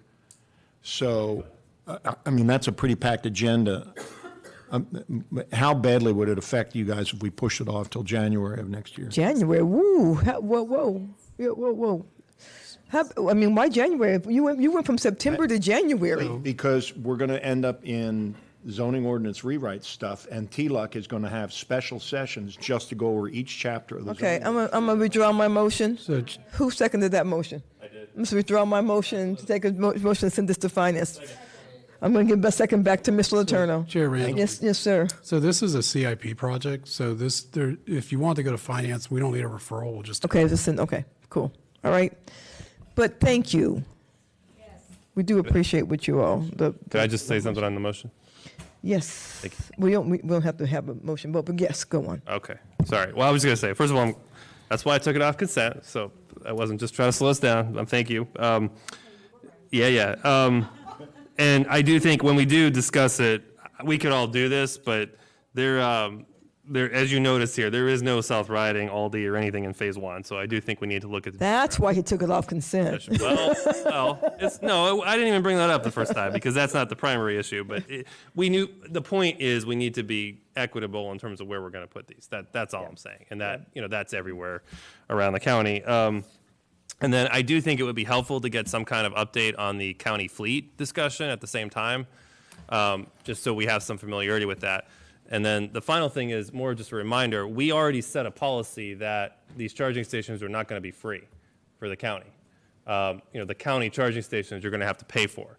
So to Mr. Turner's point, you're right. I'm sure people will still seek it out, but it's not as if, it's a freebie. Like they're going to pay what's costing us. So, I do think that will change things a little bit. Did you want to say something, Mr. Brown? I'll leave. You have your light on. Madam Chair? Yes, sir. So, Mr. Turner, you may recall that every 2 years we do an assessment of the fleet for alternative fuels. Yep. And that was completed for natural gas and then was completed for the EV conversion. We're currently trying to target the October 18th board meeting primarily for the availability of the consultant. But if it were to go to finance to try to line up with that, I can see if we can get our consultant in September. I'd have to look at that. Seems to make sense to me, Okay. but I'll leave it. Okay. Yep, it's fine. Thank you. Anybody else want to speak on this? We don't need a referral for this, Mr. Hemstreet. Okay, so we're done with this issue then. Thank you very much. And then the last item is item number 8A. Actually, you know what? I totally forgot board comments, but you know what? Mr. Young, I'm sorry. Let's go on and do 8A and then do board comments. But since you already started walking up here, let's go on and do 8A and then nominations and stuff, and we'll do that at the end. And then after that, we'll all go home, Mr. Yudd. Item 8A. Okay, Chair Randall, members of the board, this is the final recommendations from the Ad Hoc Committee on Committees. And I do have a clarification in the item. The draft motion has many elements, but item D was directing the county administrator to start the contracting process for the short-term arts projects and the countywide arts plan. And that we were just a little bit ahead of ourselves because that really should be directed to the FY22 fund balance for a funding discussion. So I think if you just direct that portion to come forward as part of the annual fund balance item, that would be the appropriate path forward. And we're available for any questions that you have. I actually remember that discussion, and I actually, that's how I read that to start with, but maybe it's because I was part of the discussion, remember it. No, I think you remember correctly, and we were trying to clarify in talking to Mr. Torpy today, we realized that those components of the Arts Committee recommendation had been at play for a long time. And so there was an issue about the timing for when all of that could come forward. When it comes forward to fund balance, the fund balance discussion has to happen at the end of the year after FY22. Yeah, we had that discussion. Maybe that's why that was my understanding. Even when I read this, that was still my understanding. Oh, it's just that contracting have to wait. Okay, Mr. Letourneau. So that issue is why I took it off consent, because specifically, Chair Randall, it says that the county administrator be directed to contract for the development of an arts plan, separate from any discussion about fund balance. And so I was like, well, wait a minute. Yeah. We haven't appropriated any money. How can you direct them to contract? So, Mr. Yudd, to clarify, specific to that contracting part, that's not going to happen either until after the fund balance. Correct. So one thing I would just ask for when this item comes to fund balance is a little bit more, and I understand those on the ad hoc committee may have had this, but a little bit more explanation as to exactly what's being proposed. Because all I have here is, we want to buy a box van and do this stuff, but there's really not a lot of heft to the item that explains justification for it and what the idea is and all that sort of stuff. So that would need to be part of a fund balance in order for me to be comfortable with it, because I have a little bit of concern with some of the stuff that's here. I think that's I think that's a fair request. I also think when you have a committee that meets, sometimes the committee really kind of understands because they're there and they're deep into the discussion, and people who are not on the committee kind of miss that. I think that's a fair request. Yep. So that's why I do have concern. Yeah. Okay, so Ms. Brixman, you want to fix that in a motion and then make the motion? Yeah, Okay. I think I've got it written down All right, here cool. fairly well. So I'll just go to the motion? I have a All question. right, put on your seatbelts. Question. Oh, God. Okay. Go on. Make the motion. No, go on. Well, Oh, I'm sorry. I had questions. Can you ask the questions in the motion? I could. I just had a question before we did it because I noticed that the Lyme Disease Commission, there's a recommendation to remove that. Yeah. Okay. I'd kind of like to hear the rationale behind that, if that's. Would you like me to answer that? I'd like anyone who has. Okay, Ms. Brixman, who's the chair of the committee, go on, go for it. Thank you. So the Lyme Commission has completed its 10-point plan that was in its mission. And what the Lyme Disease Commission is doing now is essentially programmatic, and they're doing a great job. But the idea is to fold it under the Health Commission so that the program, and the funding will go to the Health Commission. So the programming will continue. It'll just be under the Health Commission, and Dr. Goodfriend and the head of the Lyme Disease Commission are good with it. Okay. Yeah, And just to save staff time and make things more efficient, basically. Are we still removing the REDC discussion for later? Or the motion? Oh. Okay. Oh, sorry.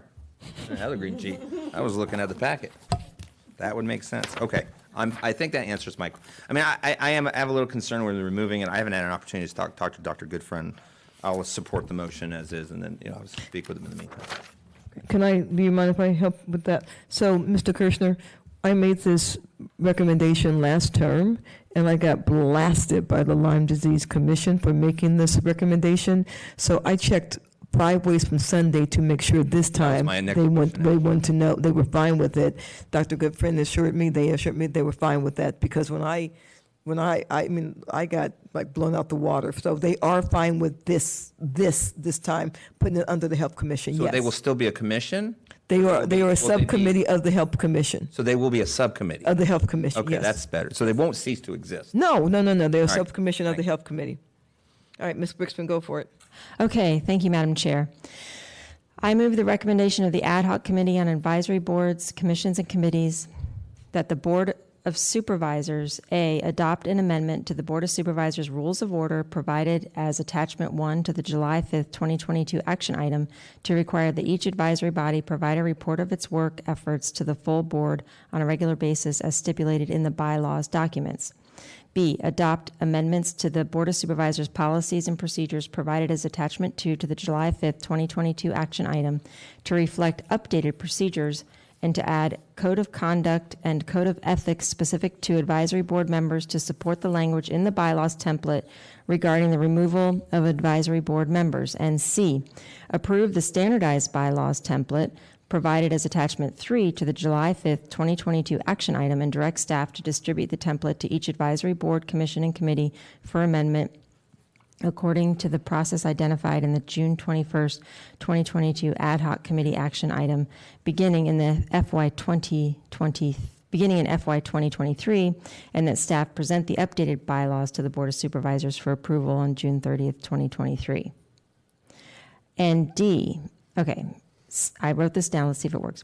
Send the 4 short-term arts projects identified by staff to include temporary staff to support projects and the funding for a contract to develop a countywide arts plan to the 2022 fund balance discussion. And E, direct the Art Advisory Committee or successor advisory body to add to its permanent collection and provide stewardship of the Board of Supervisors portraits located on the 1st and 5th floors of the Government Center and to include into its plan for curation the county art collection and the establishment of satellite exhibit spaces. F, direct the Family Services Advisory Board to amend the standard advisory body membership application to include questions specific to the mission and goals of the Family Services Advisory Board and requirements for being an active and effective advisory board member.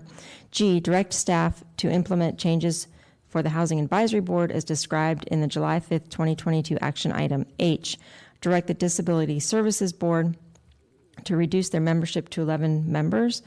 I, dissolve the Lyme Disease Commission as it currently exists and direct that the record of the LDC's achievements and its current programmatic function be absorbed by the Loudon Health Commission and that the funding dedicated to LDC for outreach purposes be maintained with the Health Department's budget. J, direct the stipend for each Board of Equalization member be increased from $15 per meeting or hearing hour to $200 per BOE meeting hearing attended, effective July 1st, 2022, or FY23. I further move that the Board of Supervisors forward the discussion regarding the recommended changes to the Rural Economic Development Council bylaws as described in the July 5th, 2022 action item to the September Finance, Government, Operations, and Economic Development Committee for further discussion. Ms. Glass? She wants Second. Discussion on the motion, Ms. Brooks. Thank you so much, Madam Chair. First, let me thank Charles Yed and Lisa Erickson for all of your hard work on this. It was a slog. Oh, I meant to bring my binder down to show everybody, like the binder that we had to deal with. And I also like to thank committee members, Randall and Glass, for helping and contributing so much to this initiative and effort. I'm extremely proud of our work. I believe that the work here will result in a more efficient use of our advisory bodies and more align them with the goals of our board, as well as hopefully reduce staff time and some of our on some of our committees and boards. We've made adjustments for a more robust countywide arts plan with short-term and long-term goals. This is the first step to having what I'd like to call a grown-up arts program in the county, and it will benefit our economy and the health of all of our residents. We know from Chair Randall's work on the NACO Health Steering Committee that jurisdictions that offer more engagement with the arts creates a healthier jurisdiction overall. Also, one of the 5 pillars of Visit Loudon's 2022 strategic plan was to support music and the arts. Ms. Erickson and I had a very long conversation about this benefit to our tourism industry, and she has assured me that it will remain one of the 5 pillars of Loudon tourism industry's strategy. And she already gave some of the stats about that earlier this evening. I appreciate her comments. We're eliminating one committee that has fulfilled its charter and mission, and we're reducing membership of several committees and allowing an enhanced application process for FSAB so that they can have more expertise when they're doing their work. We're aligning, this is really exciting, we're aligning the Housing Advisory Board with our Unmet Housing Needs Strategic Plan, and it will reduce the number of times the HAB meets, and it will now be reporting to TLUC on their analysis of our success with our unmet housing needs strategies. And I worked with Sarah Etro on that quite a bit before she left. We are improving pay for the Board of Equalization based on our comparators, thanks to Supervisor Glass's work on this. And lastly, we are requiring a standard set of bylaws that will allow more flexibility for supervisors to remove members who are violating our codes of conduct, and will set a ground floor set of rules for all of our county created committees. And with that, I would just say I would appreciate my colleagues' support. Thank you. Thank you, Ms. Glass. Thank you, Madam Chair. I first want to thank staff for the incredible work that you've done in this process. Mr. Yudd and Ms. Erickson, you have been extremely helpful answering questions and brainstorming ideas on how to better utilize our advisory bodies and serve the citizens of Loudon County. I also want to thank the advisory body, staff liaisons, and department heads for their assistance in this process as well. And of course, thank the chairs of the advisory bodies for their participation. Without their input, we would not have many of the great recommendations coming out of this committee. Just wanted to highlight a couple of things also. As Supervisor Briskman had talked about the Lyme Disease Commission and it being absorbed into the Loudon Health Commission's mission. Into the Loudon Health Commission.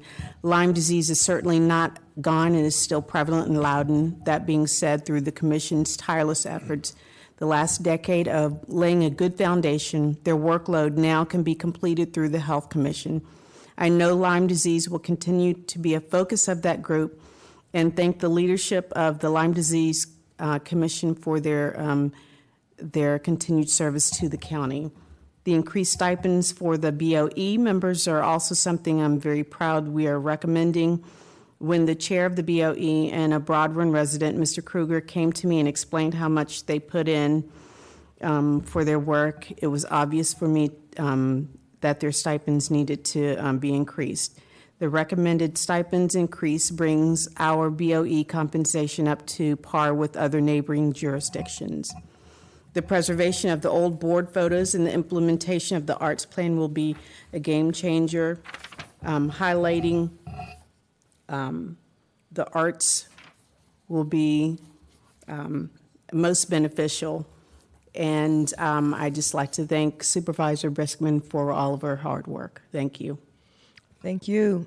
Mr. Letourneau. Thank you. There's a couple of things I wanted to do. I'd like to divide the motion and separate out item J, which is the BOE line. That's the first thing. What's the second thing? Second thing is at least ask a question to Supervisor Briskman and maybe just offer a friendly amendment. It's just on item A, which is to require that each advisory body provide a report of its work efforts. Do we mean a written report here? I hope, because if we didn't, that would be a lot of meetings. So would we want That's fine. Yeah, written's fine. Okay, Madam Chair, then can I just offer a friendly amendment to add the word written? Sure. In front of report here. And you want to take out, so you want to take out J completely, so we're voting. Yeah, I just want to vote separately on J. Well, J and not J in the packet, J in what we have here, which is the BOE. Oh. Because it was changed. Oh, I'm looking, because the J here's a Lyme disease. No, Okay, no, no. okay. The BOE What? one. The BOE one. And Okay. I'll address that Okay. in a minute. All right, But all right, cool. as far as the rest of it, I'm going to let the art stuff go since we're not actually doing it tonight. That was my main concern there. We can have more discussion. But I do want to thank Supervisor Briskman and Supervisor Glass and the members of the board that worked on this. Some of the things that are being proposed here are things that really needed to happen. It's never easy to try to consolidate or make something a little bit smaller, and you do get pushback on that, and I've been through that myself on some other commissions. But I'm really glad that you took this on, and I think these are good recommendations. So thank you. Mr. Kirshner? Yeah, I had a follow-up question. I know it was mentioned, and I'm sorry to be a stickler, but I know it was mentioned that the Lyme Disease Commission would be a subcommittee of Loudon Health, but it just says it will be dissolved as it currently exists. I just want to make sure it's clear. Is it the understanding of staff in this motion that it would be a subcommittee? Do you want to make it friendly so that I'd be happy to. Yeah, and so I'd ask to make. I think it's in the item, though, that. Well, I understand. It just absorbed the Loudon County Health Commission as a subcommittee. Would you accept it friendly to put that in there? Sure. Okay. So I'd ask, and thank you very much. Ms. Glass, you're good with that? Yes. Okay. Okay. All right. Thank you. Thank you. And I did have something. Oh, I know. And I'm glad we're moving the REDC discussion over. I think it needs further discussion. I do think that this is a very valuable committee that, especially for ag industry in the county, I want to make sure that we continue to make sure that's robust and making sure how the board, a number of aspects of that, including how the board is set up and who serves on that, et cetera, I think is very, very important discussion that needs to be had. So I'm hoping to be part of that discussion when it comes to finance. Thank you, Madam Chair. Thank you. So a couple things. One, thank you, Ms. Briskman, who worked very hard on this item. And thank you, staff. This is the second term in a row we actually keep honing our committees, and so that's really important to do. I do think a couple things need to be said. One reason we did some of this is because a lot of the committees, as we came out of COVID and we're going back into meetings in person, we were having trouble making quorum.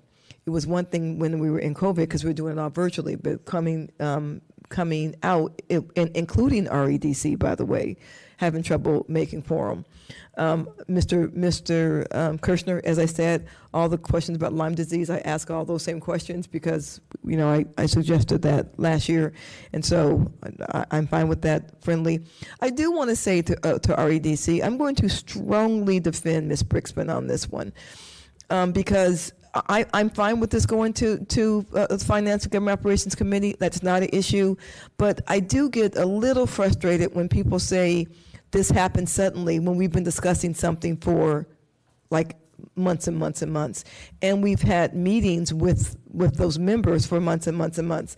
And I talked to members and some of them said, this is the first time we heard of it. Well, it's not really incumbent on the board to tell the REDC members what's going on. It's incumbent on the REDC's exec board to do that. And so while I have no trouble taking a look at some things that they're asking about and no trouble supporting this being moved, the truth is this stuff was, we talked about these things openly, often, in direct communication, multiple times. And so there was no one trying to do anything but make every committee more effective, and I certainly value our rural economy, the rural character, and all that's happening in the West. But I do think that some of the kind of, this happened without our input, it's just not true. There has been multiple meetings, both in this room and separately with REDC leadership. And so that needs to be, I just want to put that on the record. Even as we push this to a finance committee in September, even as we continue to have these discussions, even as we do all that, there are times you can do something for 2 years and someone will say, you rushed it. And it's like Route 15? and it's not factually correct. And so I just want to say that on the record. Ms. Brixman? Thank you, Madam Chair. I really do appreciate your saying that. And actually, I think we also are getting a little caught again in that Monday holiday, Tuesday meeting, because I spoke with Chair Fultman this afternoon, and we're very, very close. And I just think that if we had yesterday to have some conversations, that we would have been able to make the tweaks that need to be done. So hopefully we will have it all buttoned up and ready to go at Finance in September, and we will be able to make the changes very soon. And I have to kind of chuckle after Supervisor Letourneau's comments about trying to make things more efficient and smaller. And I have to say that I'm sure there are many people who thought when I got on this board that I would not be trying to reduce bureaucracy, but that is exactly was the goal of this entire committee. So I think that is it, and I really appreciate everyone's support and help. Thank you, Madam Chair. So we're voting on everything except item J on the list that Ms. Brixman read from, including sending the REDC item to the September Finance meeting. All in favor, please say aye. Aye. Oppose? That motion will pass 7-0-2. Mr. Letourneau, what I'm going to ask you to do is, do you have a motion for item J, or do you have a? You just want to vote no on it? I want to vote no on it. I can explain why. You want to vote no on it. So, Yeah. so Ms. Brixman, how about you you just want to vote no on it. So you want to just discuss that item and vote no, okay. So discussion on that part of the motion. So the motion is still put forward by Ms. Brixman, seconded by Ms. Glass, but it's separated. So discussion on that part of the motion. Do you have anything, Ms. Brixman? I do not, Madam Chair. I would defer to Supervisor Glass when the time comes. It was her initiative, pretty much. It was. Mr. Letourneau. Yeah, and I completely understand what Supervisor Glass was trying to do. I have a bit of a history here going back to what went on in the BOE in the first place in the early part of my first term when we had to dissolve it and take it over. My kind of philosophy on these is that the stipend should really just be to cover costs. And so $200 a meeting to me is just excessive for what this is. It only meets 4 times a year. I know that they put a lot of work into it. I know that other counties also pay somewhere between $175 and one of them does an hourly. couple do 200. But I think going from $15 an hour to $200, when if you look at the membership of the group, it's been completely stable since 2016. There haven't been a lot of members that have quit. I think that's excessive, and I don't think we need to go that far. I would be okay with increasing this to maybe $100 a meeting or looking at a different structure, but to go from something where we're if you look at the chart, we're really not spending a lot a year to $200 a meeting. I think that's more than what the costs are for the members. And this is really a voluntary type of position. We're not paying people compensation, so to speak, to do this. We don't pay most of our commissions and boards anything, and this one only meets 4 times a year. So that's my objection. If it were a lower amount, I might have been okay with it. I don't really want to make a federal case about it and hold the whole meeting up and start negotiating different rates if no one else is feeling that way, but that's how I feel. Thank you. Ms. Glass. Thank you, Madam Chair. I had a conversation with Mr. Kruger. He is a constituent, and he's also the chair of the Board of Equalization, and we had the discussion regarding the compensation. And what he told me was that in 2006, they were being paid $147 a meeting. And so when it, in 2012, it's $15 an hour. And so I just thought it would be fair to have them be compensated the same amount as our jurisdictions that are by us. So when I looked and I saw that Prince William County is $175 a meeting, Alexandria is $180 a meeting, but they're also considering a proposal of increasing their compensation. And Arlington County and Fairfax County $200 a meeting also. So I just thought it would be fair that they receive the same amount as other jurisdictions do, as well as my train of thought, and it's not even that late. I'll leave it at that. I had something to say, but I can't think of it right now.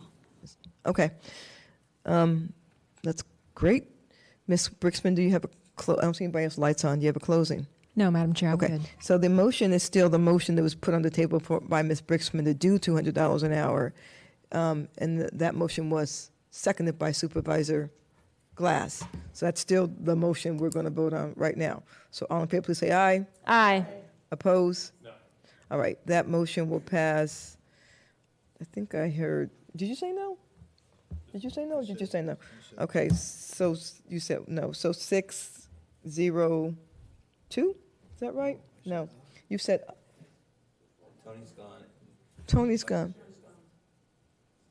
So 6-1-2. 6. What? Yes, that's 9. Matt, what'd you say?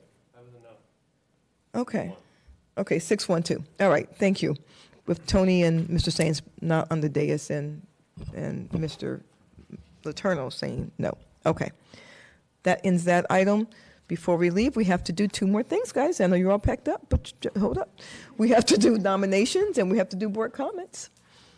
If you have a nomination, put your light on. Thank you, Mr. Yudd. Thank you, Miss Lisa. Appreciate it. Mr. Kirshner? Yes, I will nominate Patrick Ryan for Communications Commission. Thank you. For Catoctin. Mr. Turner? I just have disclosures, Madam Chair. Nominations. Oh, nominations, I'm sorry. Nominations. Sorry, I have none. You have none. Okay, none. All right. Board comments and board disclosures. Mr. Turner, your light's on. Yeah, just disclosures. Tuesday, June 28th, my staff and I met with Dave Colbert from Colbert & Schmidt to discuss general development procedures. Later that day, my staff and I joined Chair Randall and her staff for a meeting with Dominion Energy to discuss Loudon County's future power needs as well as the placement of future substations. Later in that day, my staff and I met with Anthony Vanofro from Luckstone and Kenneth Fender from Vulcan Materials Company to discuss an upcoming development application. Wednesday, June 29th, my staff and I met with Jennifer Garcia and Antonio Calabrese from DLA Piper LLP to discuss the application for Belmont Park. Friday, June 30th, my staff and I met with Steve Collins and Colleen Gillis to discuss the roundabout that was proffered in the application for Waxable Crossing. Friday, July 1st, my staff and I met with Chuck Kuhn and John Cox from JK Land Holdings, as well as Soshenka Brower from Walsh Colucci to discuss the application for JK Tech 3. And my staff and I met with Michael Romeo from Walsh Colucci, Grady Vaughn from Wells and Associates, John Biner from Graystar, as well as Rich Brittingham from Dewberry Consulting to discuss the application for Innovation Multifamily. That's all I have. Oh, and no board comments? And no board comments? Okay. Ms. Glass.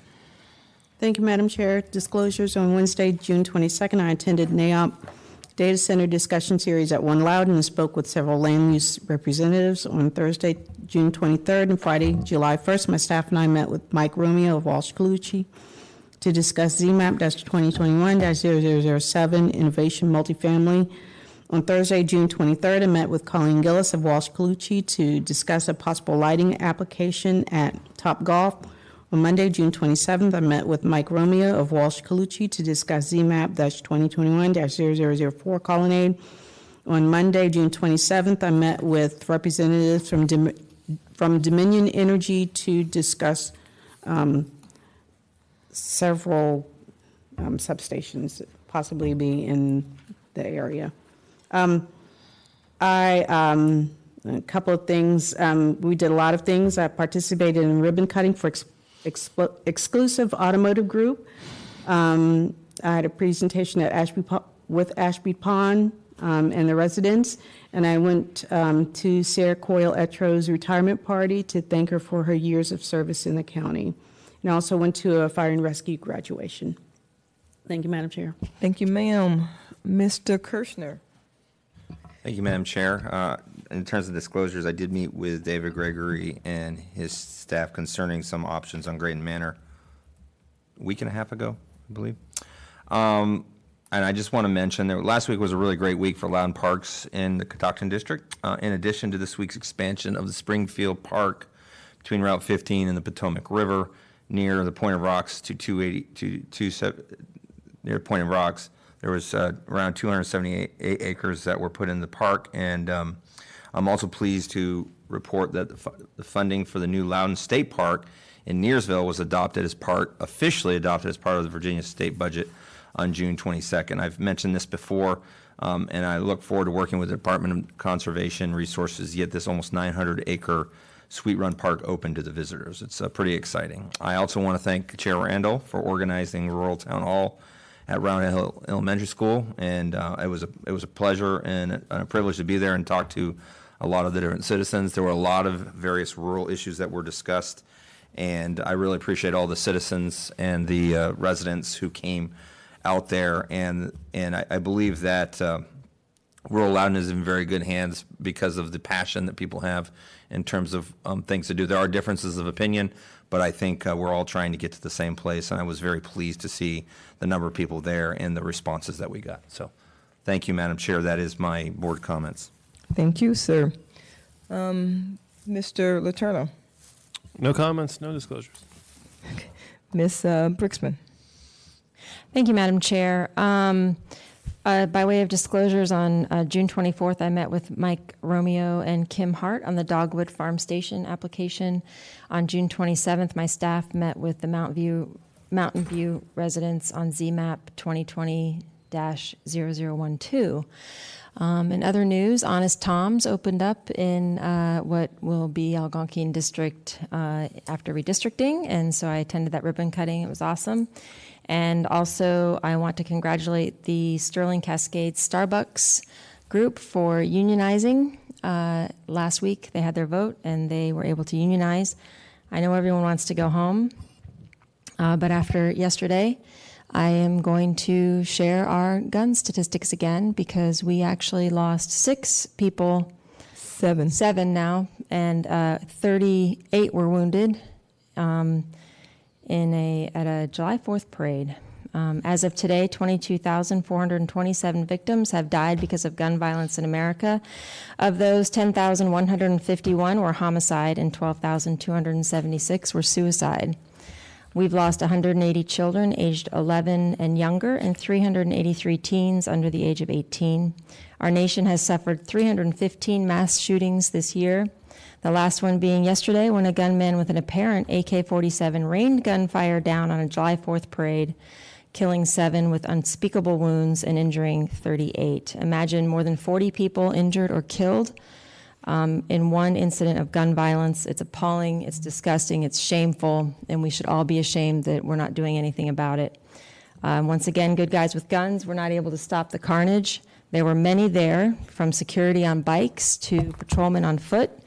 I have seen rumors and statements that they did not run to help, but that is in fact not true. I saw them on video running to help, but they have no defense against a military-style weapon that is designed to kill as many people as possible, as quickly as possible.